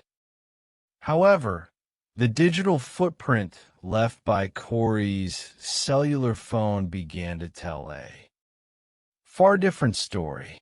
A private investigator hired by the Richens family, working in tandem with the Summit County Sheriff's Office, began analyzing thousands of text messages and call logs.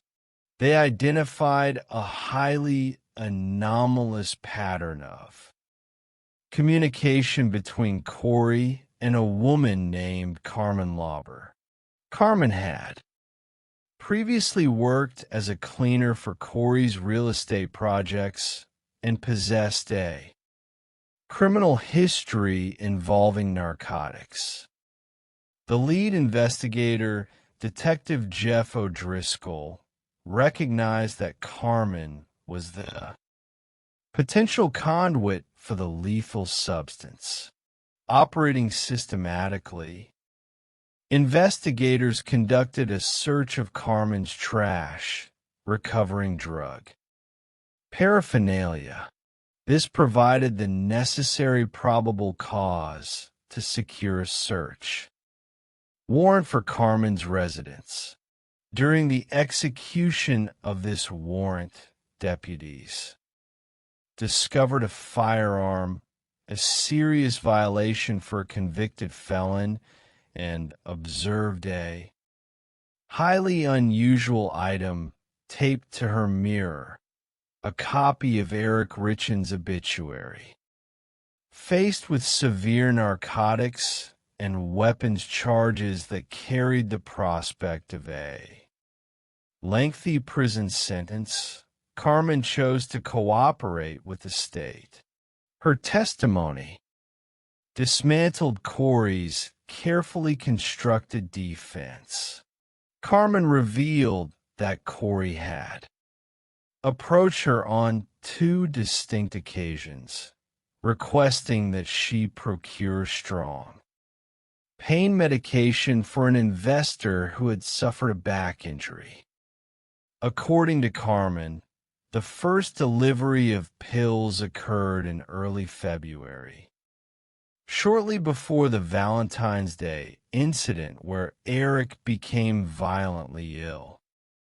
Corey subsequently contacted Carmen again, stating that the first batch of pills was not strong enough and requesting something far more potent. Carmen then contacted her supplier, a man named Robert Crozier, and secured second delivery of illicit fentanyl pills, which she left at one of Corey's renovation properties. The timing of these transactions aligned with the critical events in the Richens household. Call logs revealed 30 text messages exchanged between Corey and Carmen on Valentine's Day, and another surge of communication on February 26th, just days before Eric's death. With this powerful evidence, the state of Utah arrested Corey Richins on May 8th, 2023, charging her with aggravated murder and multiple counts of possession of controlled substances with the intent to distribute. The arrest sent shockwaves through the community. The grieving widow, the celebrated author of a book on childhood grief, was now accused of systematically poisoning her husband to escape a mountain of debt. As Corey awaited trial in the Summit County Jail, her defense team, led by Sky Lozero, maintained that the state's case was entirely circumstantial. They argued there was no direct forensic evidence connecting the fentanyl to Corey's hands, nor any proof of how the substance was introduced into Eric's final drink. They suggested that Eric, struggling with chronic pain and Lyme disease, may have self-medicated, resulting in an accidental overdose. But the psychological portrait of Corey continued to darken. During a routine security sweep of her jail cell, deputies discovered a handwritten 4-page letter hidden within her personal belongings. The document, which came to be known as the Walk the Dog letter, was addressed to her mother, Lisa. In it, Corey laid out a detailed script for her brother, Ronnie, instructing him to testify that Eric had admitted to obtaining pain medication and fentanyl from ranch workers in Mexico. Corey suggested that Ronnie should reward the narrative to make it convincing, effectively attempting to manufacture false evidence to secure her acquittal. The prosecution immediately filed additional charges of witness tampering, presenting the letter as powerful evidence of consciousness of guilt, while Corey's defense argued that the letter was merely a chapter of a fictional manuscript she was drafting. The narrative was too specific, too desperate to be dismissed as mere creative writing. In March of 2024, the state amended the complaint to include a charge of attempted murder, specifically relating to the poisoned Valentine's Day bagel sandwich. Furthermore, investigators uncovered a second, powerful motive that transcended her financial desperation. A witness named Josh Grossman, a handyman who had worked on Corey's properties, came forward. He revealed that he and Corey had been engaged in a passionate, secret love affair that had lasted for years. The prosecution presented a series of text messages exchanged between Corey and Josh. The messages revealed a deeply romantic, almost obsessive connection. Corey frequently expressed her love for Josh, contrasting it with the coldness of her marriage. In one particularly chilling exchange sent less than 48 hours before Eric's death, Corey urged Josh to hang in there until Friday, promising that her life would soon be completely different. The trial of Corey Richins began nearly 3 years after her arrest, drawing national attention to the small courthouse in Summit County. The 8-member jury, consisting of 6 men and 2 women, sat through 13 days of dense, emotional testimony. The prosecution, led by Brad Bloodworth, systematically presented the financial records, the testimony of Carmen Lauber, the digital, forensics, and the devastating text messages. The most emotional moment of the trial occurred when Josh Grossman took the stand, slouched, weeping, and visibly broken. He listened as his private, intimate expressions of love were read aloud to the courtroom. He testified to a conversation they shared in her vehicle shortly after Eric's death, during which Corey asked him if he had ever killed anyone during his military service in Iraq and inquired about how that experience had made him feel. The defense, which had promised a robust presentation, made a stunning tactical decision. When the prosecution rested, Corey's newly appointed public defenders, Kathy Nestor and Wendy Lewis, stood and announced that the defense rested its case without calling a single witness or presenting any evidence. It was a high-stakes gamble based on the belief that the state had failed to meet its burden of proof. The jury did not agree. After deliberating for less than 3 hours, they returned a unanimous verdict of guilty on all counts, including aggravated murder. Outside the courthouse, the Richins family embraced, expressing profound relief that justice had finally been served for Eric. Corey, who had once stood before television cameras projecting an aura of elegant grief, now faced a lifetime behind bars, her parental rights terminated, her children adopted by Eric's sister, and her legacy defined not by her ambition, but by her betrayal. We now transition from the snow-draped mountains of Utah to the sun-drenched, rolling foothills of San Luis Obispo County, California, where the scenic community of Paso Robles is known for its expansive oak forests, cattle ranches, and world-class vineyards.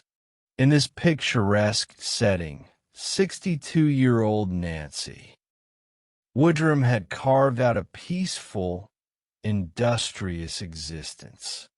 Nancy was a beloved figure, a master cosmetologist who ran a popular salon named The Strand. To her clients and friends, Nancy was a beacon of warmth, generosity, and faith. Nancy was a devout Jehovah's Witness, possessing a deep, abiding belief in a future paradise where the earth would be restored to a state of peace and beauty. This faith guided her life, especially as she navigated a series of profound personal tragedies. Years earlier, Nancy and her husband Robert had lost their infant son, Christopher, who survived for only 10 days. Shortly before her 18th birthday, their daughter Amy passed away after a long struggle with cystic fibrosis. Later, Robert suffered a sudden, fatal heart attack, collapsing as he entered Nancy's vehicle. Through all these devastating losses, Nancy remained resilient, anchoring herself in her spiritual beliefs and her close relationship with her surviving daughter, Amanda.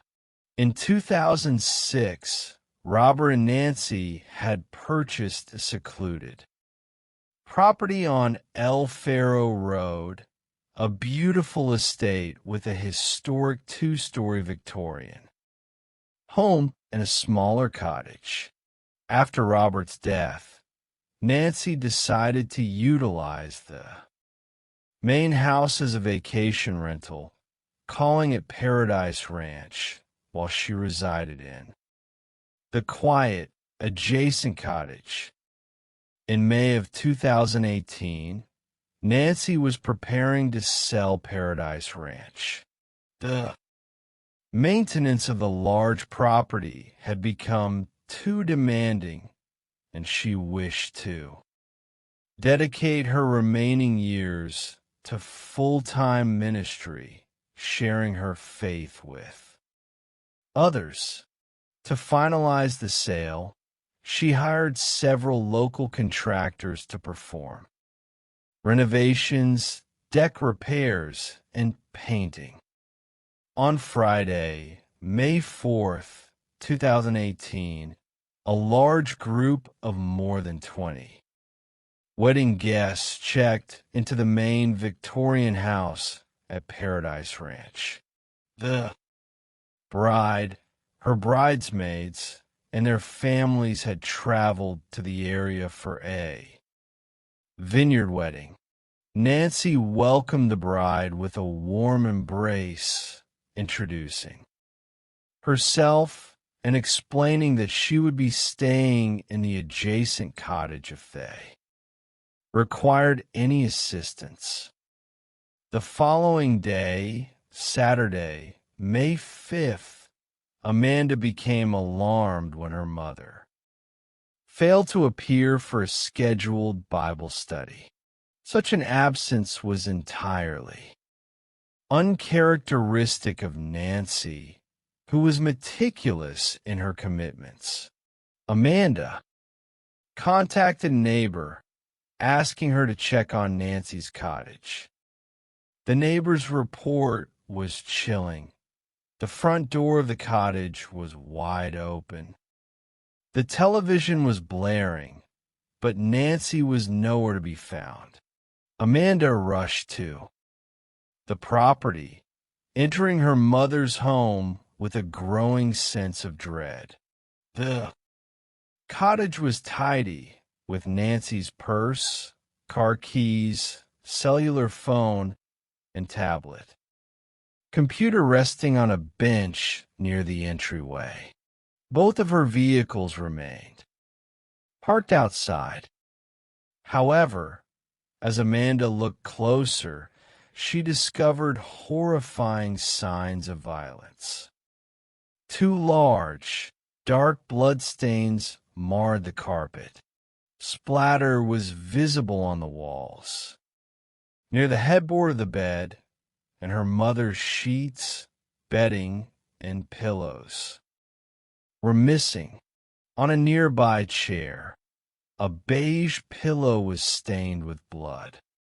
Realizing that a violent struggle had occurred, Amanda dialed 911. The response from the San Luis Obispo County Sheriff's Office was immediate. Reserve Detective Clinton Cole was dispatched to the scene, recognizing that they were dealing with an active, highly suspicious missing person case. The property was quickly secured, transformed from a tranquil vacation retreat into A taped-off crime scene swarming with deputies, search dogs, and helicopters. The presence of more than 20 wedding guests on the property created an immediate, complex challenge for investigators. These individuals had ready access to the estate, making them potential suspects. Investigators faced the daunting task of interviewing every guest, searching their vehicles, and securing the scene while the wedding party attempted to navigate their scheduled event in a state of shock and confusion. The investigation received its first major lead on Saturday evening. An officer with the California Highway Patrol discovered a bundle of blood-stained bedding and clothing discarded on the side of La Ponza Road, approximately 6 miles. From Paradise Ranch, Amanda was brought to the forensic lab where she confirmed, with a heavy heart, that the gingham pattern bedding and the clothing items belonged to her mother. Back at the cottage, forensic technicians carefully processed the bedroom.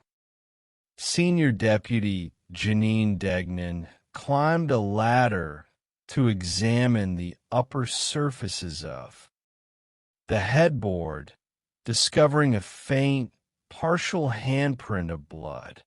The pattern suggested that a blood-stained hand had pressed against the wood, possibly holding a pillow to smother a struggling victim. Technicians carefully swabbed the handprint, recovering a sample of foreign male deoxyribonucleic acid. As investigators systematically interviewed the wedding guests, one individual initially drew their suspicion. This guest had remained at the property alone during the rehearsal dinner on Friday night, and his initial demeanor during phone interviews was uncooperative. Detectives traveled to his residence in Northern California to conduct a face-to-face interview, but his wife was able to produce photographic evidence proving he had indeed attended the dinner. The guest cooperatively provided a reference sample of his deoxyribonucleic acid, which did not match the profile recovered from the headboard. The focus then shifted to the contractors who had recently worked on the property. Amanda identified Sean Bloom, a general contractor who had recently been terminated by Nancy after a contentious dispute over payments. Sean's text messages to Nancy were aggressive, threatening legal action if he was not paid. Immediately, detectives located Sean, who openly admitted his dislike for Nancy, but voluntarily submitted his deoxyribonucleic acid, which quickly eliminated him as a suspect. Investigators also explored potential conflicts within Nancy's family. Nancy's son, Chad, had been estranged from his mother for 5 years, harboring resentment over religious differences. Digital records revealed that Nancy had sent a text message to Chad on the night of her disappearance, attempting to find common ground. Chad refused to come to the sheriff's station or provide a DNA sample, expressing deep distrust of law enforcement. Detectives placed Chad under surveillance, watching him consume several beverages at a local establishment. Where he drove away, deputies initiated a traffic stop, arresting him for an open container violation and securing the discarded beverage containers for forensic testing. Chad's profile did not match the evidence from the crime scene, clearing him of involvement. The investigation began to stall.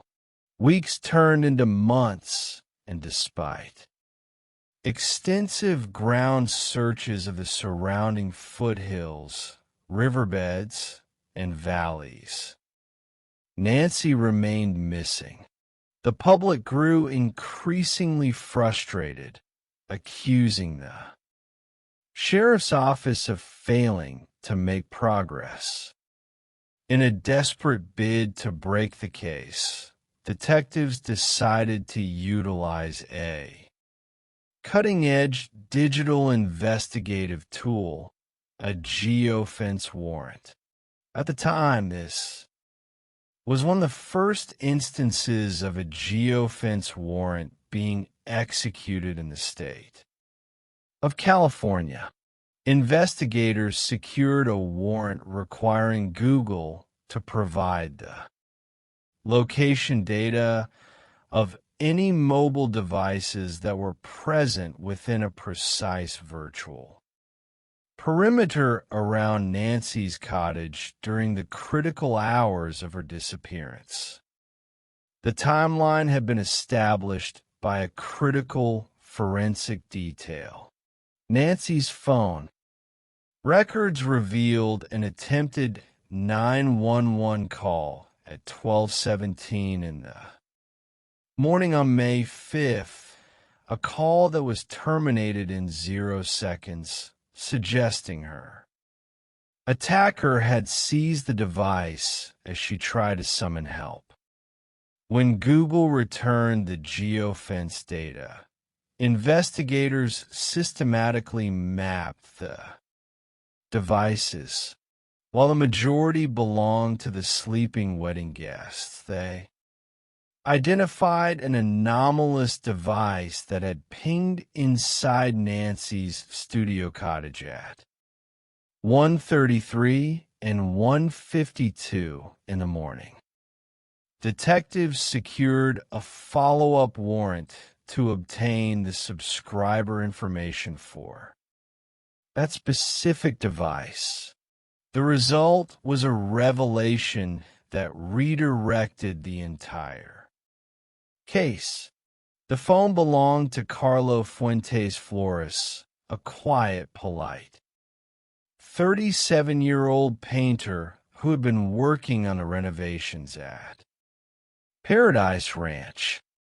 Carlo was a family man, a father who frequently spoke of his devotion to his young daughter. He had no criminal record in the United States or Mexico, and those who employed him described him as a meticulous, courteous professional. There was no obvious motive, no history of conflict between Carlo and Nancy. However, a forensic examination of Carlo's digital history exposed a dark, hidden persona. Investigators discovered that Carlo frequently utilized his device to search for explicit material involving older women, specifically using terms such as cougar. His search history also revealed that he frequently sought out escorts, and his device contained numerous self-shot videos of his encounters. To secure definitive proof, investigators placed Carlo under surveillance. They followed him to a local restaurant where he dined with his wife. When he departed, investigators recovered the plastic beverage bottle he had used. The forensic laboratory extracted a deoxyribonucleic acid profile from the bottle, comparing it to the blood-stained handprint on Nancy's headboard. It was a perfect match. On December 18th, 2018, detectives brought Carlo Fuentes, florist, to the station for questioning. The interrogation, conducted by Detective Clint Cole, began gently. Carlo was cooperative, discussing his painting work on the property and confirming his familiarity with the layout of Nancy's cottage. When Detective Cole asked if he had returned to the property on the night of Nancy's disappearance, Carlo denied it, asserting he had no knowledge of her fate. Detective Cole then revealed the forensic evidence, stating they had recovered his deoxyribonucleic acid from the bedroom. The psychological impact of this revelation was immediate. Carlo's posture slumped, his breathing became shallow, and he whispered that he had made a terrible mistake. He initially attempted to construct a narrative of an accident, claiming he had returned to the property in his truck to retrieve a ladder and had accidentally struck Nancy with his vehicle, subsequently bringing her inside to help her. But under relentless, methodical questioning, his fabrication collapsed. Carlo confessed that he had consumed a large amount of alcohol and returned to the property with the intent of sexually assaulting Nancy, having misinterpreted her warmth and her gift of homemade tamales as flirtation. He admitted to entering her cottage as she slept, raping her, and subsequently smothering her with a pillow to prevent her from identifying him. In a stunning development, Carlo offered to lead detectives to her remains. He was placed in a police vehicle, directing investigators on an hour-long journey east, deep into the remote, arid landscape of the Carrizo Plain. In a desolate area near a small pile of rocks, investigators discovered Nancy's scattered remains, which had been subjected to months of animal activity. Upon seeing the sight, Carlo fell to his knees, weeping and expressing contrition. He wrote a letter of apology to Nancy's family and his own before being formally arrested and charged with first-degree murder with special circumstances. In January of 2022, rather than face a public trial, Carlo entered a slow plea, allowing the judge to review the overwhelming evidence, including his recorded confession and jailhouse phone calls to his wife. The court found him guilty of first-degree murder during the commission of a rape and burglary, sentencing him to life in prison without the possibility of parole. These two cases, unfolding in different regions of the American West, offer profound insights into the nature of human deception and the relentless pursuit of justice. In both instances, the perpetrators sought to hide behind a mask of social respectability. Corey Richins as a devoted mother and author, and Carlo. Fuentes Flores as a quiet, hard-working craftsman. Yet, through the meticulous application of modern forensic science, digital tracking, and patient interrogation, their double lives were exposed, bringing definitive closure to the families of Eric Richins and Nancy Woodrum, and reminding us that the truth, however deeply buried, will eventually find its way to the light. The human capacity for deception is one of the most complex subjects in criminal psychology. Investigators, forensic analysts, and psychologists frequently encounter cases where an individual constructs an elaborate, respectable public persona to mask a deeply troubled or predatory nature. These masks are often held in place by social status, community involvement, or professional success, making the eventual revelation of the truth all the more shocking to those who knew them.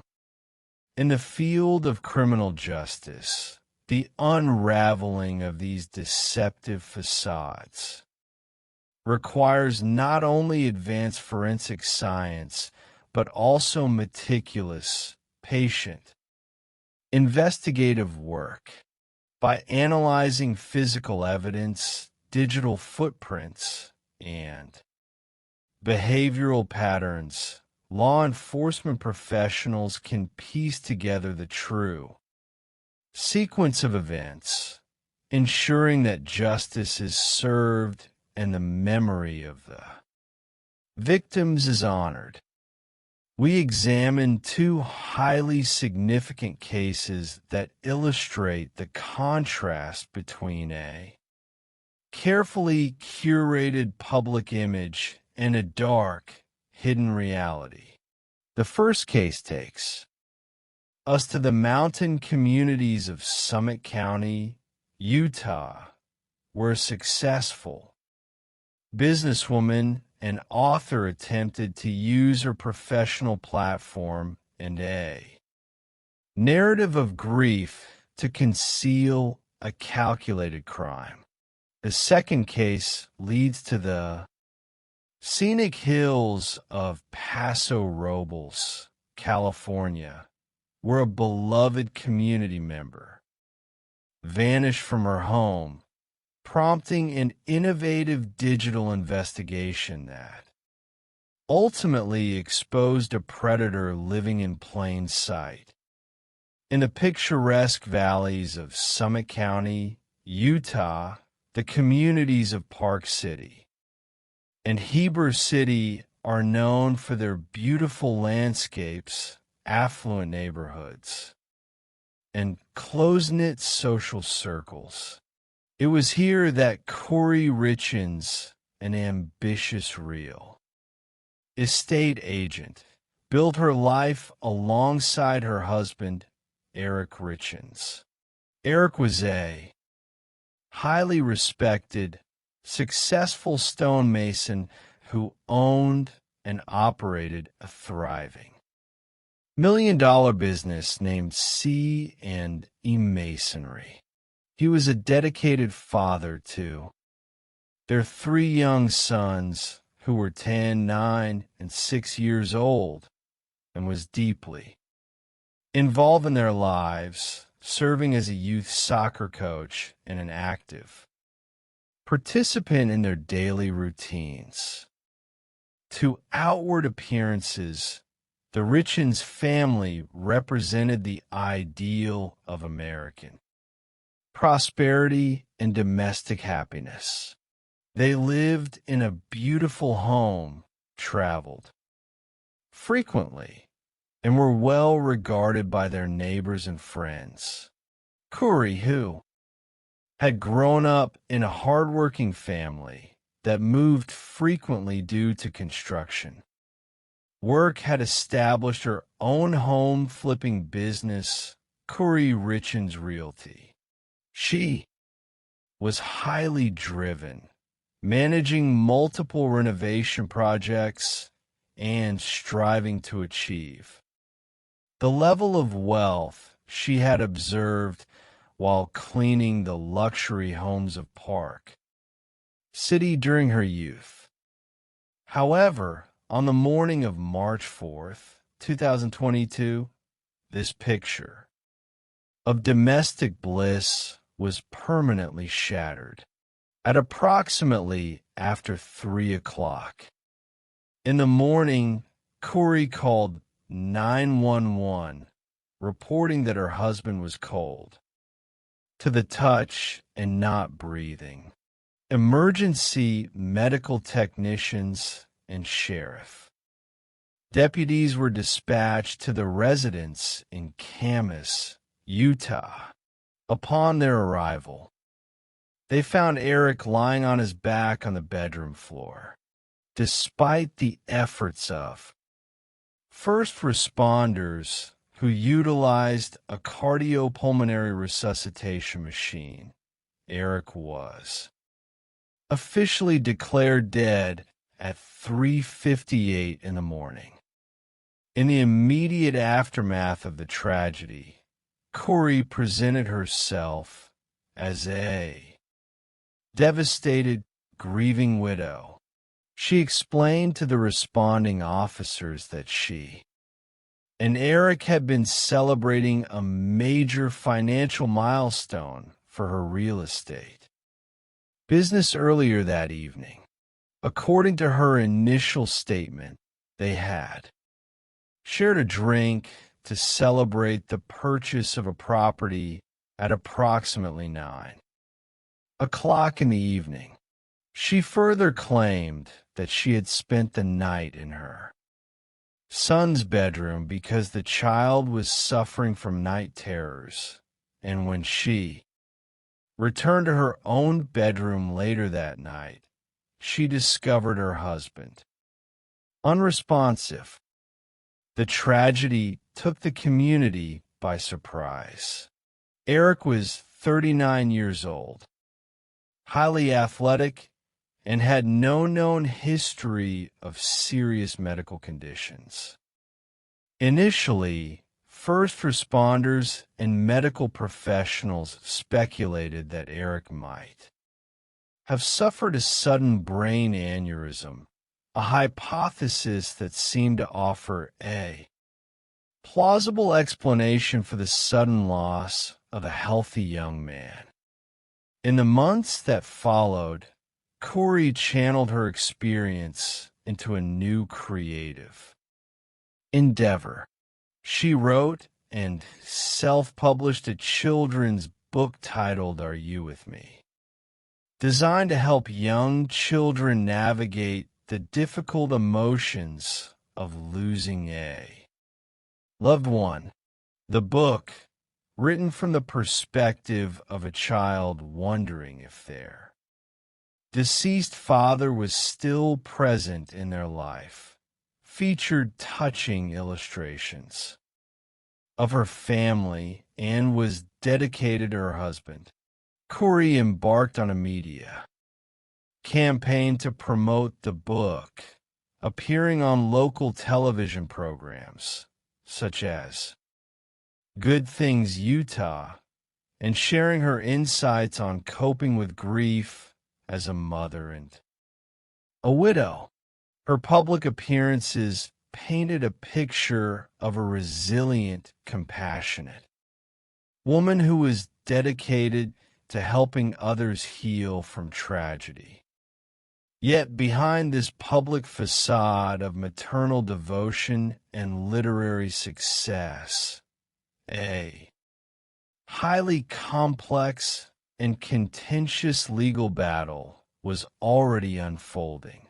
Just 2 days After Eric's death, a major dispute arose at the family home.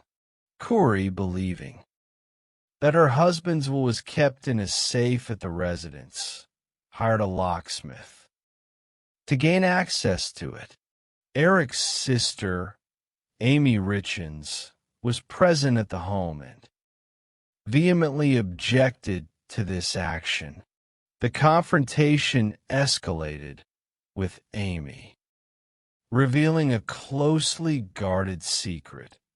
Eric had secretly established a trust and that effectively excluded Corey from his estate and his masonry business. According to the estate planning documents, Eric had appointed his sister, Katie Richins Benson, as the trustee and executor of his estate, with his 3 young sons named as the primary beneficiaries. This decision had been prompted by discoveries Eric had made in 2020. He had learned that Corey had taken out a line of credit for $250,000 against their home, which was solely owned by Eric, without his knowledge or consent. This discovery had shaken Eric's trust in his wife and led him to consult with a divorce attorney and restructure his estate to ensure his children's financial security. The realization that she had been excluded from the estate and that the family home was held in the trust rather than belonging to her provoked an intense emotional reaction from Corey.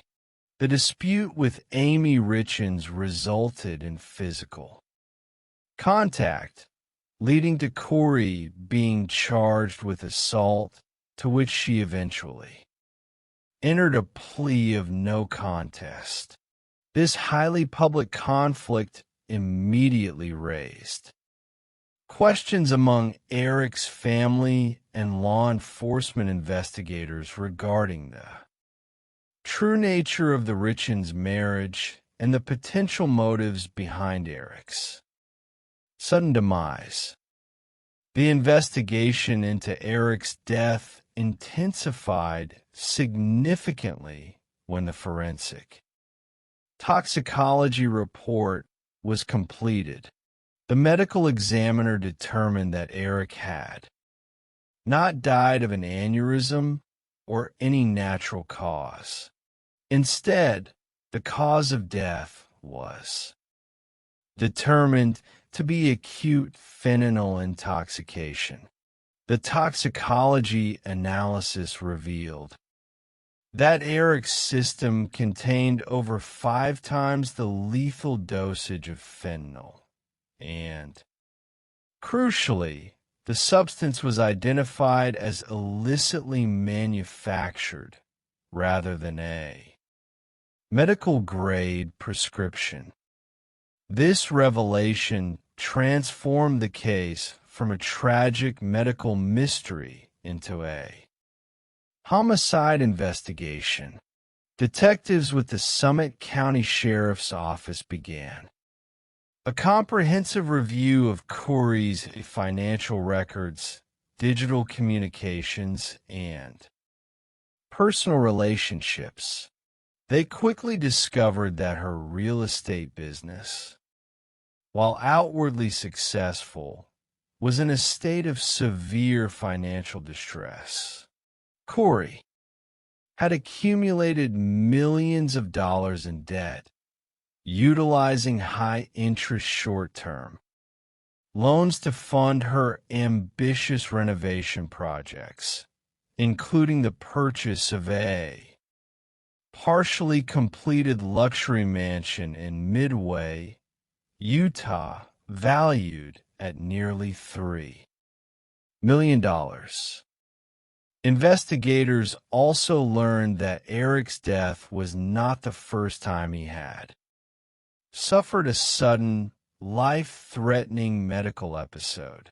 In 2019, while on a trip to Greece, Eric had become violently ill after consuming a drink provided to him by Corey.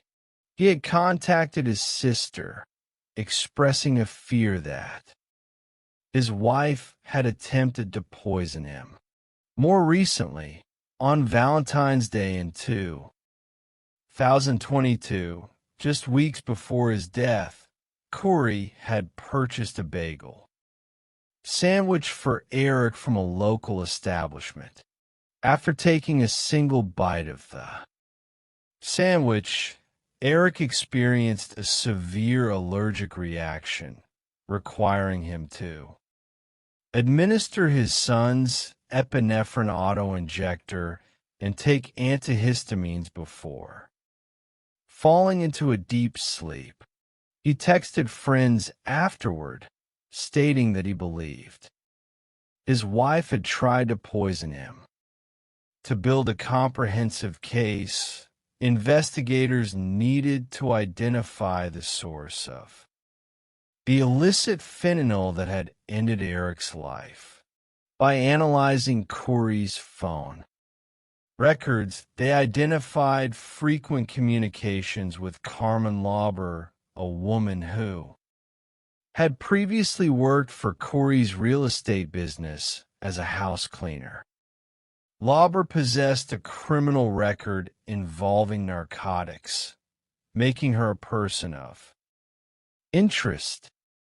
When confronted by law enforcement, Lauber agreed to cooperate with the investigation.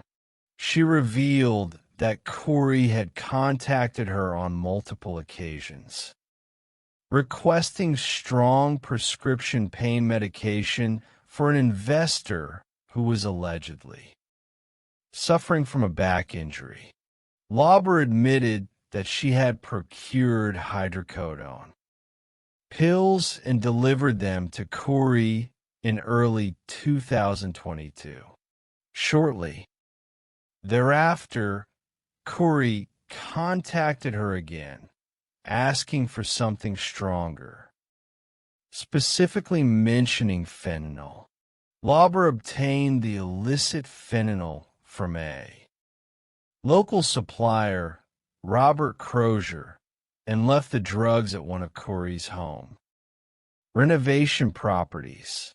According to Lauber, Corey requested an additional supply of fentanyl a few weeks later, claiming that the first batch was not powerful enough.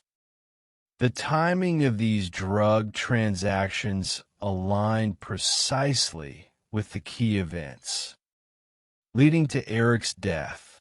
The first delivery of fentanyl occurred shortly before the Valentine's Day incident, and the second delivery took place just days before Eric's fatal overdose on March 4th.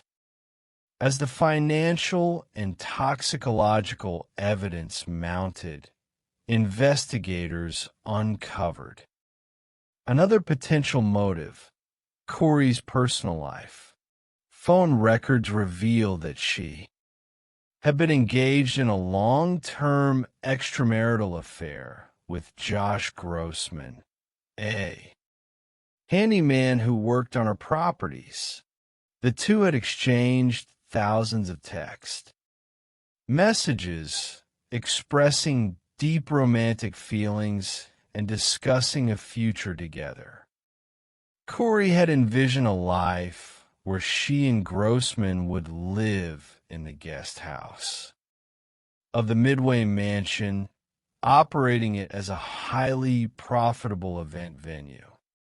Crucially, 48 hours before Eric's death, Corey sent a text message to Grossman asking him to hang in there until Friday, promising that life would be different. On May 8th, 2023, Corey Richins was arrested and charged with aggravated murder and possession of controlled substances with the intent to distribute, the arrest of a prominent local businesswoman and the author of a children's book on grief attracted national media attention, transforming the quiet community of Summit County into the focus of a major legal drama. While held in the Summit County Jail pending trial, Corey's actions continued to draw scrutiny. During a routine search of her cell, corrections officers discover a handwritten 4-page letter addressed to her mother, Lisa Darden. The letter, which began with the phrase "walk the dog," contained detailed instructions for her mother to relay to Corey's brother, Ronnie. Corey instructed her brother to testify that Eric had obtained pain pills and fentanyl from Mexico through ranch workers, an attempt to establish an alternative explanation for the presence of the drugs in his system. The prosecution presented this letter as clear evidence of witness tampering and consciousness of guilt, while Corey's defense team argued that the document was a draft of a fictional manuscript she was writing. The legal proceedings faced several complications, including a change in Corey's defense counsel. Her initial attorney, Sky Lozuro, withdrew from the case due to a conflict of interest, and she was replaced by experienced public defenders, Kathy Nestor and Wendy Lewis. Corey maintained her innocence, releasing an audio statement from jail asserting her dedication to protecting her family and denying any involvement in her husband's death. The trial of Corey Richins began in a Summit County courtroom, drawing widespread interest. The prosecution, led by Brad Bloodworth, presented a detailed narrative of financial desperation, infidelity, and premeditated poisoning. They called numerous witnesses, including Eric's sister, Katie, who delivered emotional testimony about the loss of her brother, and Carmen Lauber, who detailed the transactions involving the acquisition of the fentanyl. Corey's former best friend, Allie Stakings, also took the stand, recounting the conversations surrounding the Valentine's Day incident. One of the most dramatic moments of the trial occurred when Josh Grossman, Corey's former lover, was called to testify. Grossman, visibly emotional and uncomfortable, confirmed the nature of their relationship in the text messages they had exchanged. He recounted a conversation that took place after Eric's death, in which Corey had asked him if he had ever killed anyone during his military service in Iraq and how it had made him feel. In a surprising turn of events, the defense team chose to rest their case without presenting any witnesses or calling Corey to the stand. They argued that the prosecution had failed to meet the high burden of proof, pointing out that there was no direct physical evidence linking Corey to the administration of the drugs or proving how the fentanyl had entered Eric's system. After a trial lasting several weeks, the jury, consisting of 6 men and 2 women, retired to deliberate. In just under 3 hours, they returned with a unanimous verdict finding Corey Richins guilty of aggravated murder and all other remaining charges. The verdict brought a sense of closure to Eric's family, who expressed gratitude for the efforts of the prosecution and law enforcement. Following the trial, custody of the 3 young boys was permanently established with one of Eric's sisters, ensuring they would be raised in a stable, supportive environment.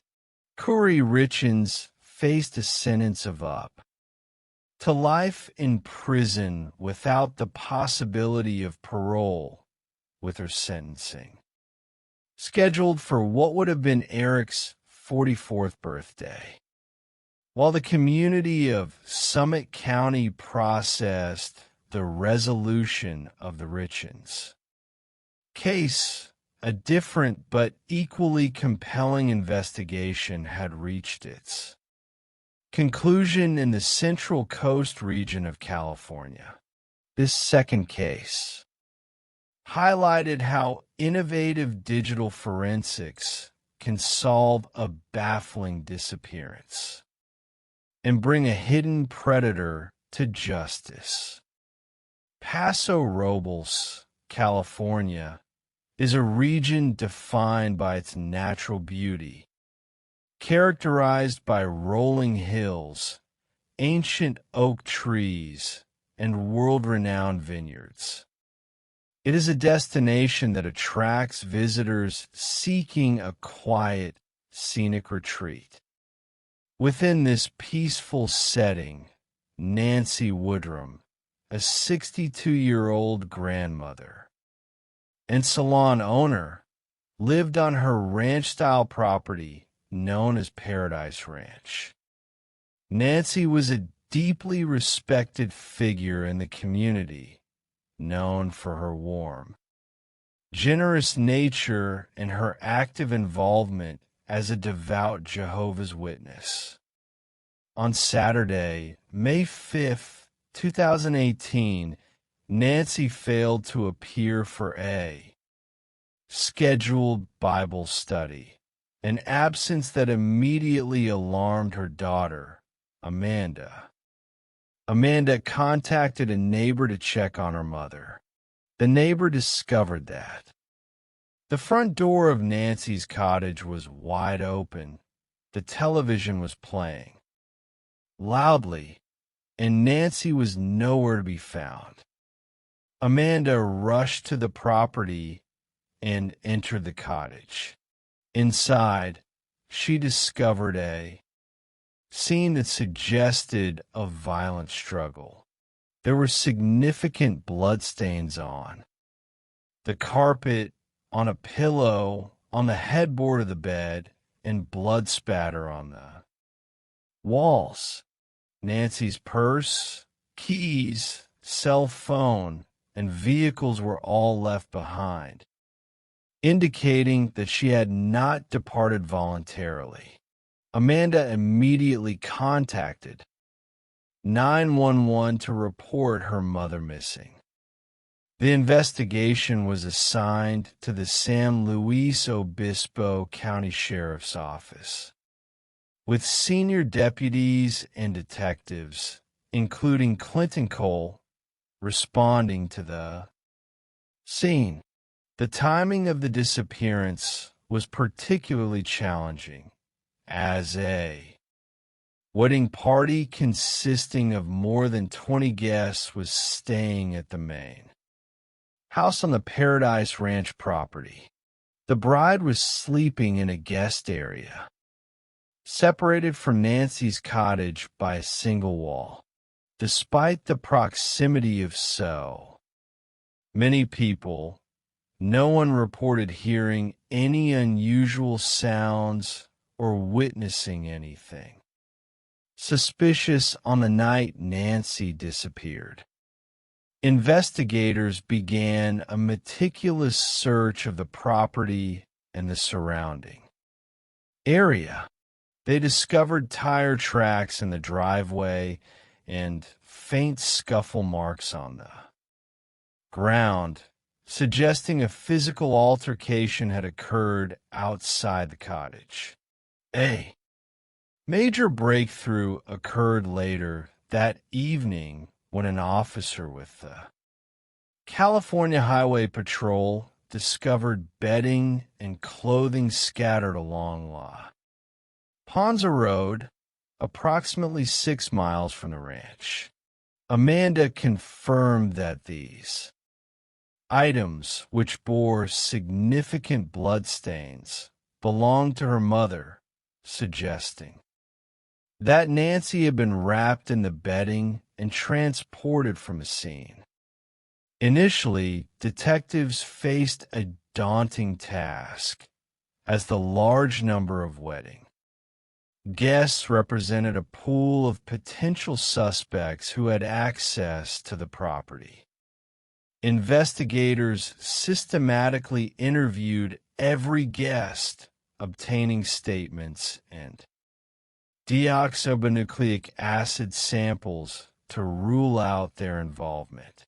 One guest whose initial reluctance to cooperate raised suspicions was thoroughly investigated and cleared when his wife provided photographs confirming his presence at a rehearsal dinner at the time of the disappearance. The search for Nancy extended into the surrounding hills, riverbeds, and rural roads, utilizing search and rescue teams, helicopters, and tracking dogs. The community rallied to support the family, organizing search parties and distributing flyers. As the search continued, detectives turned their attention to other individuals who had recently visited the property. Nancy had been preparing to sell Paradise Ranch so she could devote herself full-time to her ministry, and several contractors had been performing renovations on the home. One contractor, Sean Bloom, had engaged in a heated dispute with Nancy over payments and the quality of his work, making him a prime person of interest. However, Bloom cooperated fully with investigators, voluntarily providing a deoxyribonucleic acid sample that did not match the evidence found at the scene. Detectives also investigated Nancy's estranged son, Chad, who had a history of conflict with his mother, although Chad initially refused to provide a sample.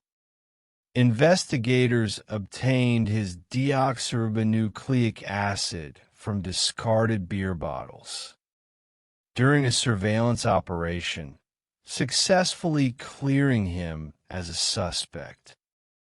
With no viable leads and the investigation beginning to stall, detectives decided to employ an innovative investigative technique that was relatively new to law enforcement in California: geofencing, by securing a search warrant for Google location data.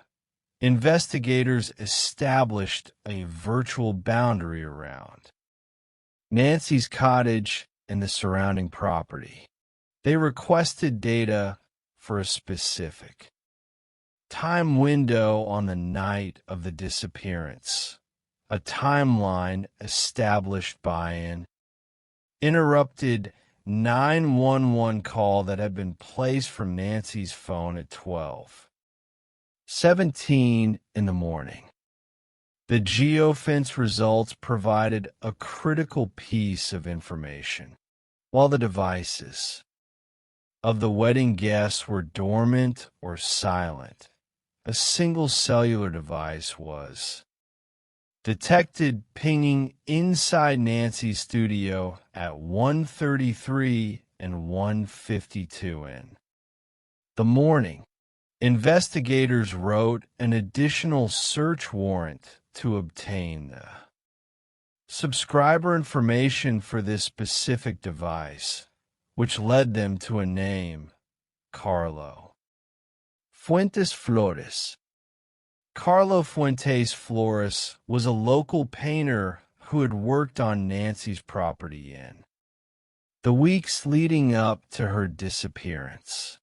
To his family, friends, and employers, Fuentes Flores was a polite, professional, and reliable worker.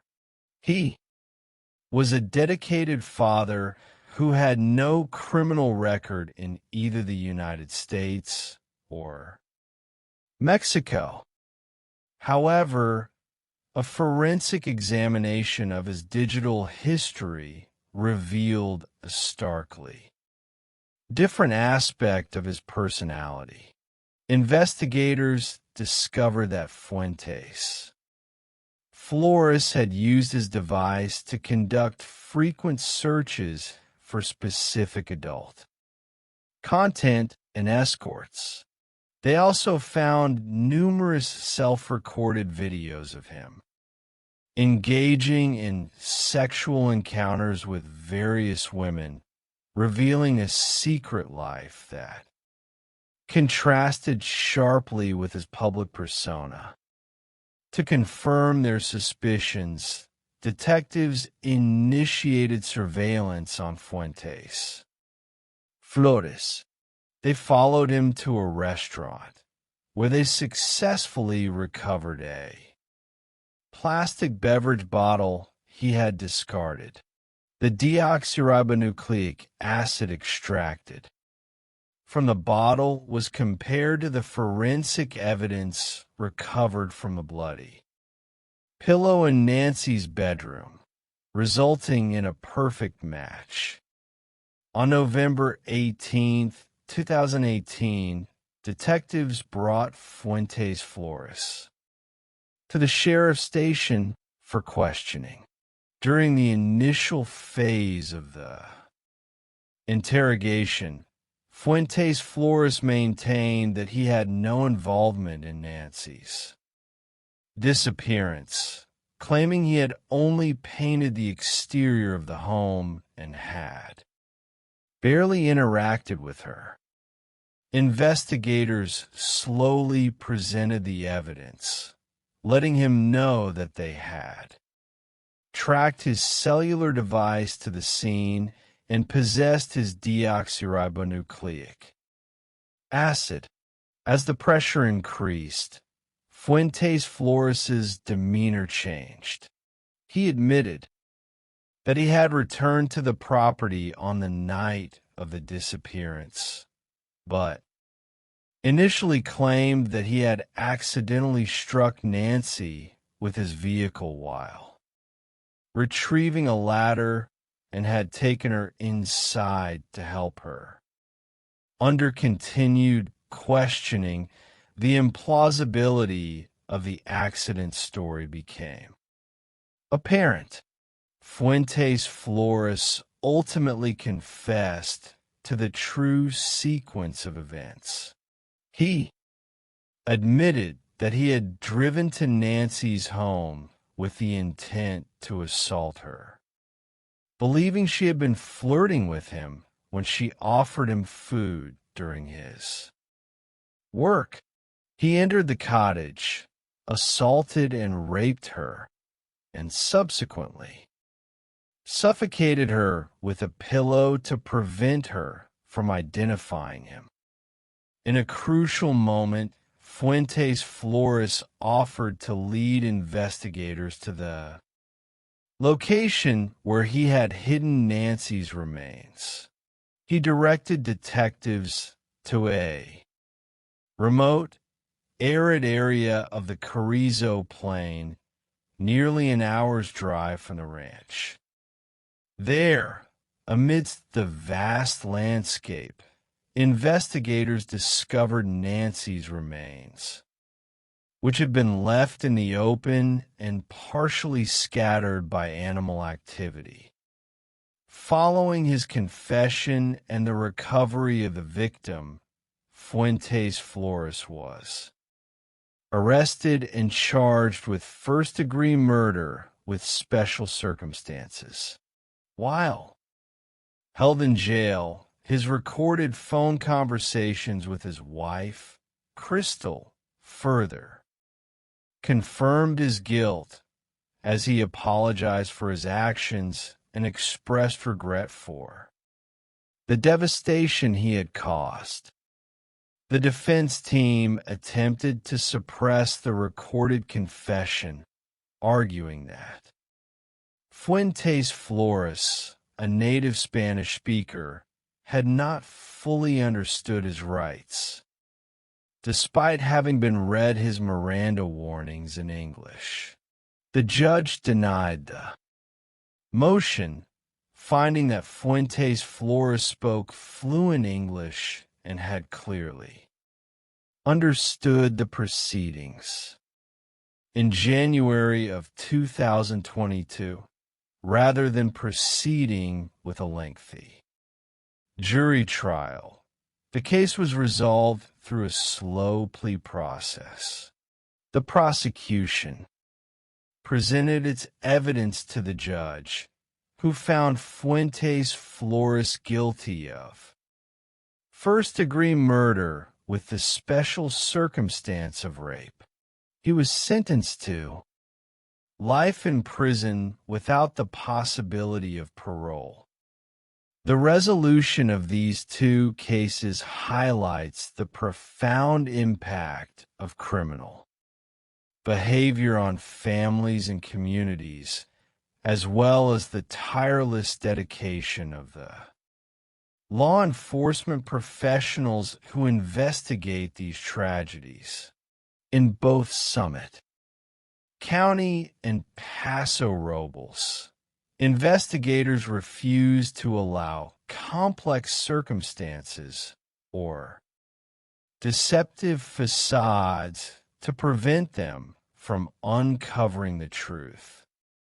Through the application of modern forensic techniques, such as advanced toxicology and geofencing, and through patient systematic analysis, the masks of Corey Richins and Carlo Fuentes Flores were stripped away, while the families of Eric Richins and Nancy Woodrum continue to carry the profound grief of their loss. The successful prosecution of those responsible ensures that justice has been served and the memory of their loved ones is preserved with dignity and respect. The anatomy of deception and the pursuit of justice. The human mind possesses an extraordinary capacity for adaptation, creativity, and resilience. However, in rare and tragic instances, that same capacity is subverted to construct elaborate facades designed to conceal the darkest of human impulses. To the outside world, a life can appear complete, harmonious, and admirable, while beneath the surface, a calculated sequence of events is unfolding. This study examines two deeply complex cases of tragedy and deception that occurred in quiet communities. Through the diligent efforts of law enforcement officers, forensic analysts, and determined family members. The elaborate masks worn by the perpetrators were systematically dismantled to reveal the truth. Both cases highlight a profound psychological contrast. On one hand, we observe the performative presentation of grief and innocence utilized as a shield against suspicion. On the other hand, we see the quiet, devastating reality of loss experienced by those left behind. By analyzing the psychological profiles, the financial and emotional motives, and the critical role of modern forensic technology, we can begin to understand how these crimes were conceptualized, executed, and ultimately solved. Part 1. The Mirage of Grief. In the scenic mountain towns of Summit County, Utah, the image of the perfect family is highly valued. The landscape is characterized by rolling hills, clean air, and close-knit communities where neighbors support one another. It was here that Corey Richens and her husband, Eric Richens, established their lives. 2. Any casual observer, they were the embodiment of the American dream. Eric was a successful stonemason who had built a $1 million business named C&E Masonry. He was a dedicated father, a coach for his 3 young sons, and a respected member of his church.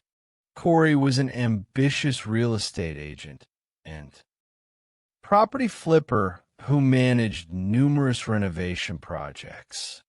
Together with their 3 young boys, aged 10, 9, and 6, they lived in a beautiful home, took family vacations, and appeared destined for a long and prosperous future. However, on the morning of March 4th, year 2022, this picture of domestic bliss was shattered.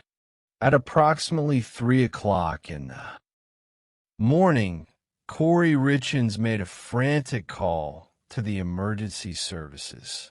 She reported that her husband was cold to the touch and not breathing. When emergency personnel arrived at the residence, they found Eric lying on his back. On the bedroom floor, there was no pulse, and his breathing had ceased. First, responders utilized an automated cardiopulmonary resuscitation machine, which produced a rhythmic, mechanical sound that echoed through the tense environment of the home. During the initial hours of the investigation, the scene was chaotic. Police, body-worn cameras captured Corey expressing shock and disbelief repeatedly, stating that her husband had been perfectly fine hours earlier. She explained to the responding deputies that they had been celebrating a significant financial milestone for her real estate business earlier that evening. According to her narrative, they shared a celebratory cocktail at approximately 9 o'clock in the evening. Afterward, she went to sleep in one of her children's bedrooms because the child was experiencing night terrors. She claimed that when she awoke and returned to her own bed, she found Eric unresponsive. When questioned about Eric's health, Corey and her mother, Lisa Darden, suggested various possibilities. They mentioned that Eric suffered from Lyme disease, which he had contracted during a hunting trip and received weekly. Allergy shots. They also noted that he looked pale and had complained of chest pain the previous evening. Corey mentioned that Eric occasionally consumed a tetrahydrocannabinol sleep gummy, though she was uncertain if he had taken one. That night, for a brief moment, the initial observations on the scene led some to hypothesize that Eric might have suffered a sudden medical emergency, such as an aneurysm. Paramedics noted an unusual amount of blood coming from his mouth during chest compressions, which initially supported this theory. However, because Eric was a young, active, and seemingly healthy 39-year-old man, the law requires a forensic autopsy to determine the exact cause of death. This routine legal requirement would mark the beginning of an investigation that would completely alter the public perception of Corey Richens. While the community mourned the loss of Eric, the tension between Corey and Eric's extended family began to escalate almost immediately. Eric was deeply connected to his sisters, Katie and Amy, and his father. His family had always harbored reservations about Corey, a sentiment that was exacerbated by a prenuptial agreement presented to Corey just before their wedding. The agreement protected Eric's interest in his masonry business, ensuring that Corey would only benefit from it in the event of his death while they were still married. 2 days after Eric's passing, the underlying animosity erupted into a physical altercation.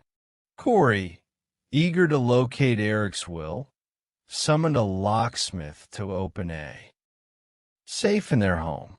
Eric's sister, Amy, arrived at the residence and confronted Corey, asserting that she had no right to access the safe.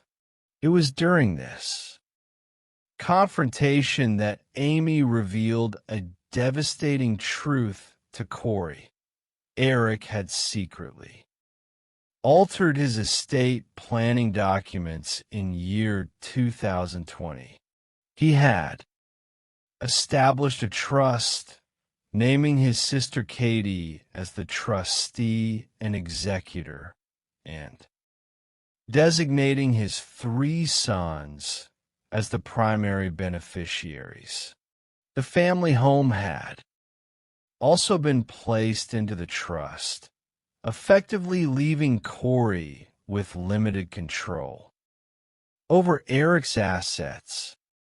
The argument escalated to the point where law enforcement was called to the scene.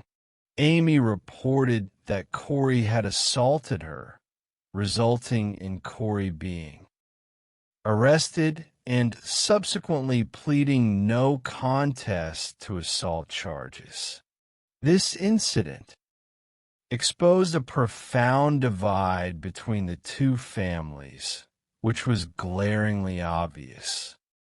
At Eric's funeral, the attendees observed a distinct physical separation between Corey's supporters and Eric's family, with little communication or shared comfort.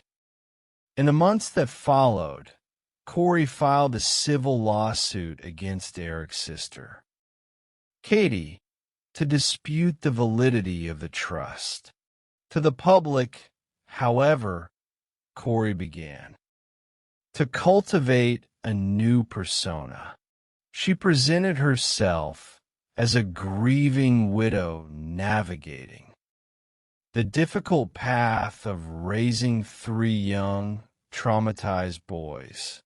She claimed that she had searched extensively for resources to help her children process their grief, but had found nothing suitable. This, she claimed, inspired her to write a children's book. The book, titled Are You With Me?, was self-published with the assistance of a ghostwriter.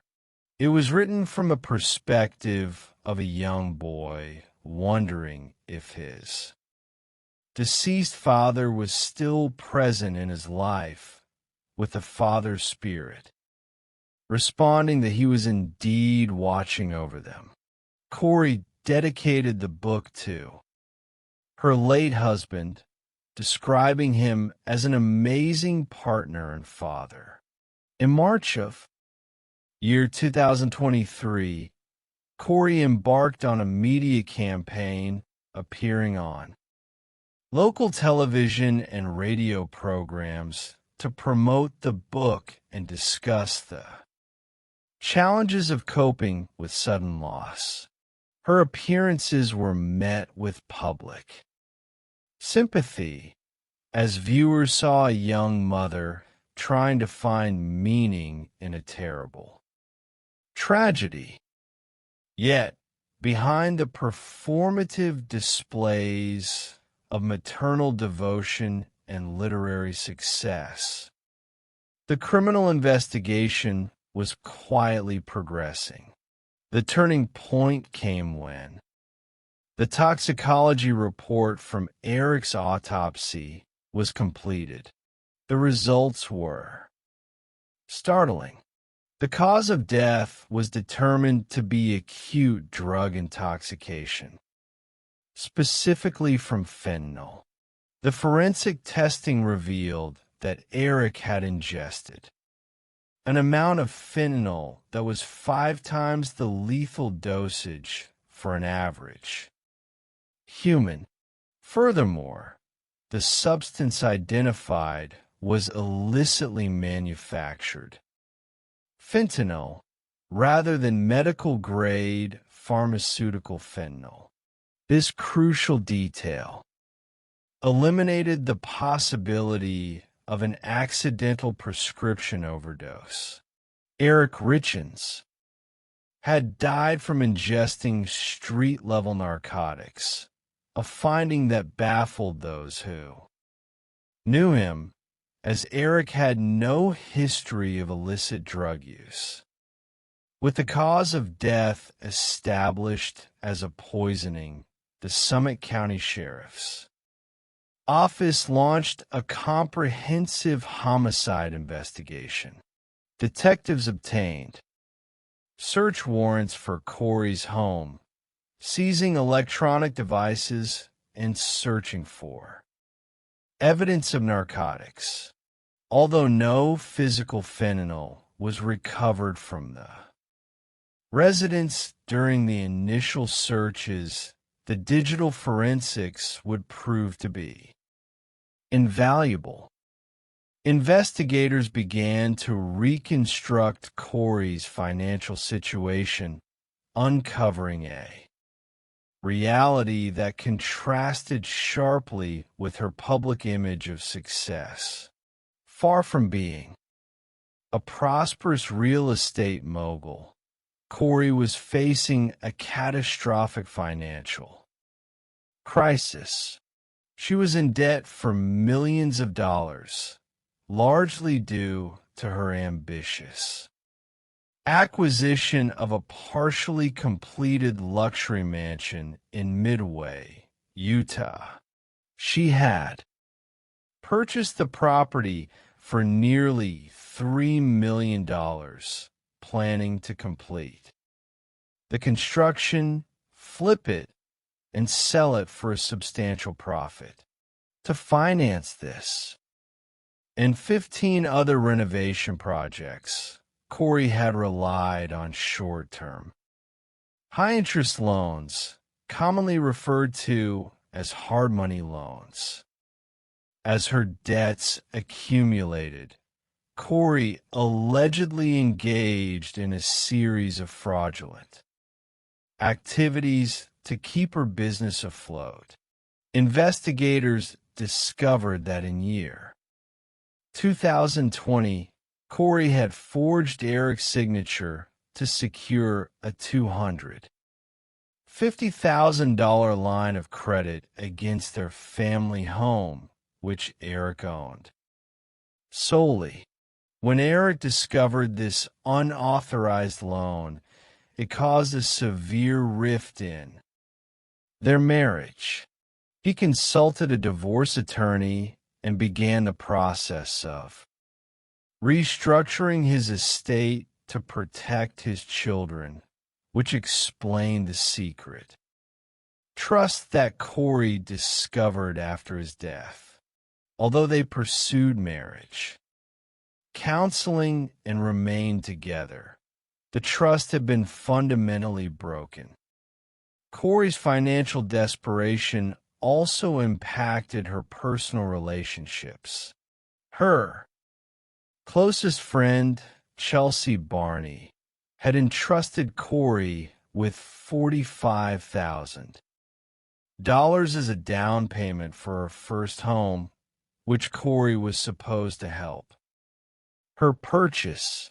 Instead, Chelsea later discovered that the deed had never been properly recorded, and the property was ultimately foreclosed upon, leaving Chelsea and her family evicted and financially ruined.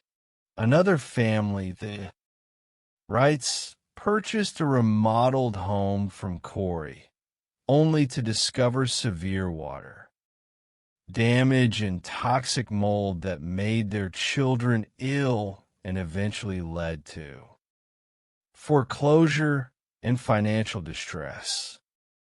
As investigators compiled the financial evidence, they also uncovered statements from Eric's friends and family regarding his past health crises. In year 2019, during a vacation to Greece, Eric became violently ill after consuming a drink because he was taking medication for Lyme disease that interacted poorly with alcohol. He had ordered a non-alcoholic beverage. After tasting the drink, he suspected it contained alcohol and immediately felt ill. He contacted his sister, expressing a fear that Corey was attempting to poison him. A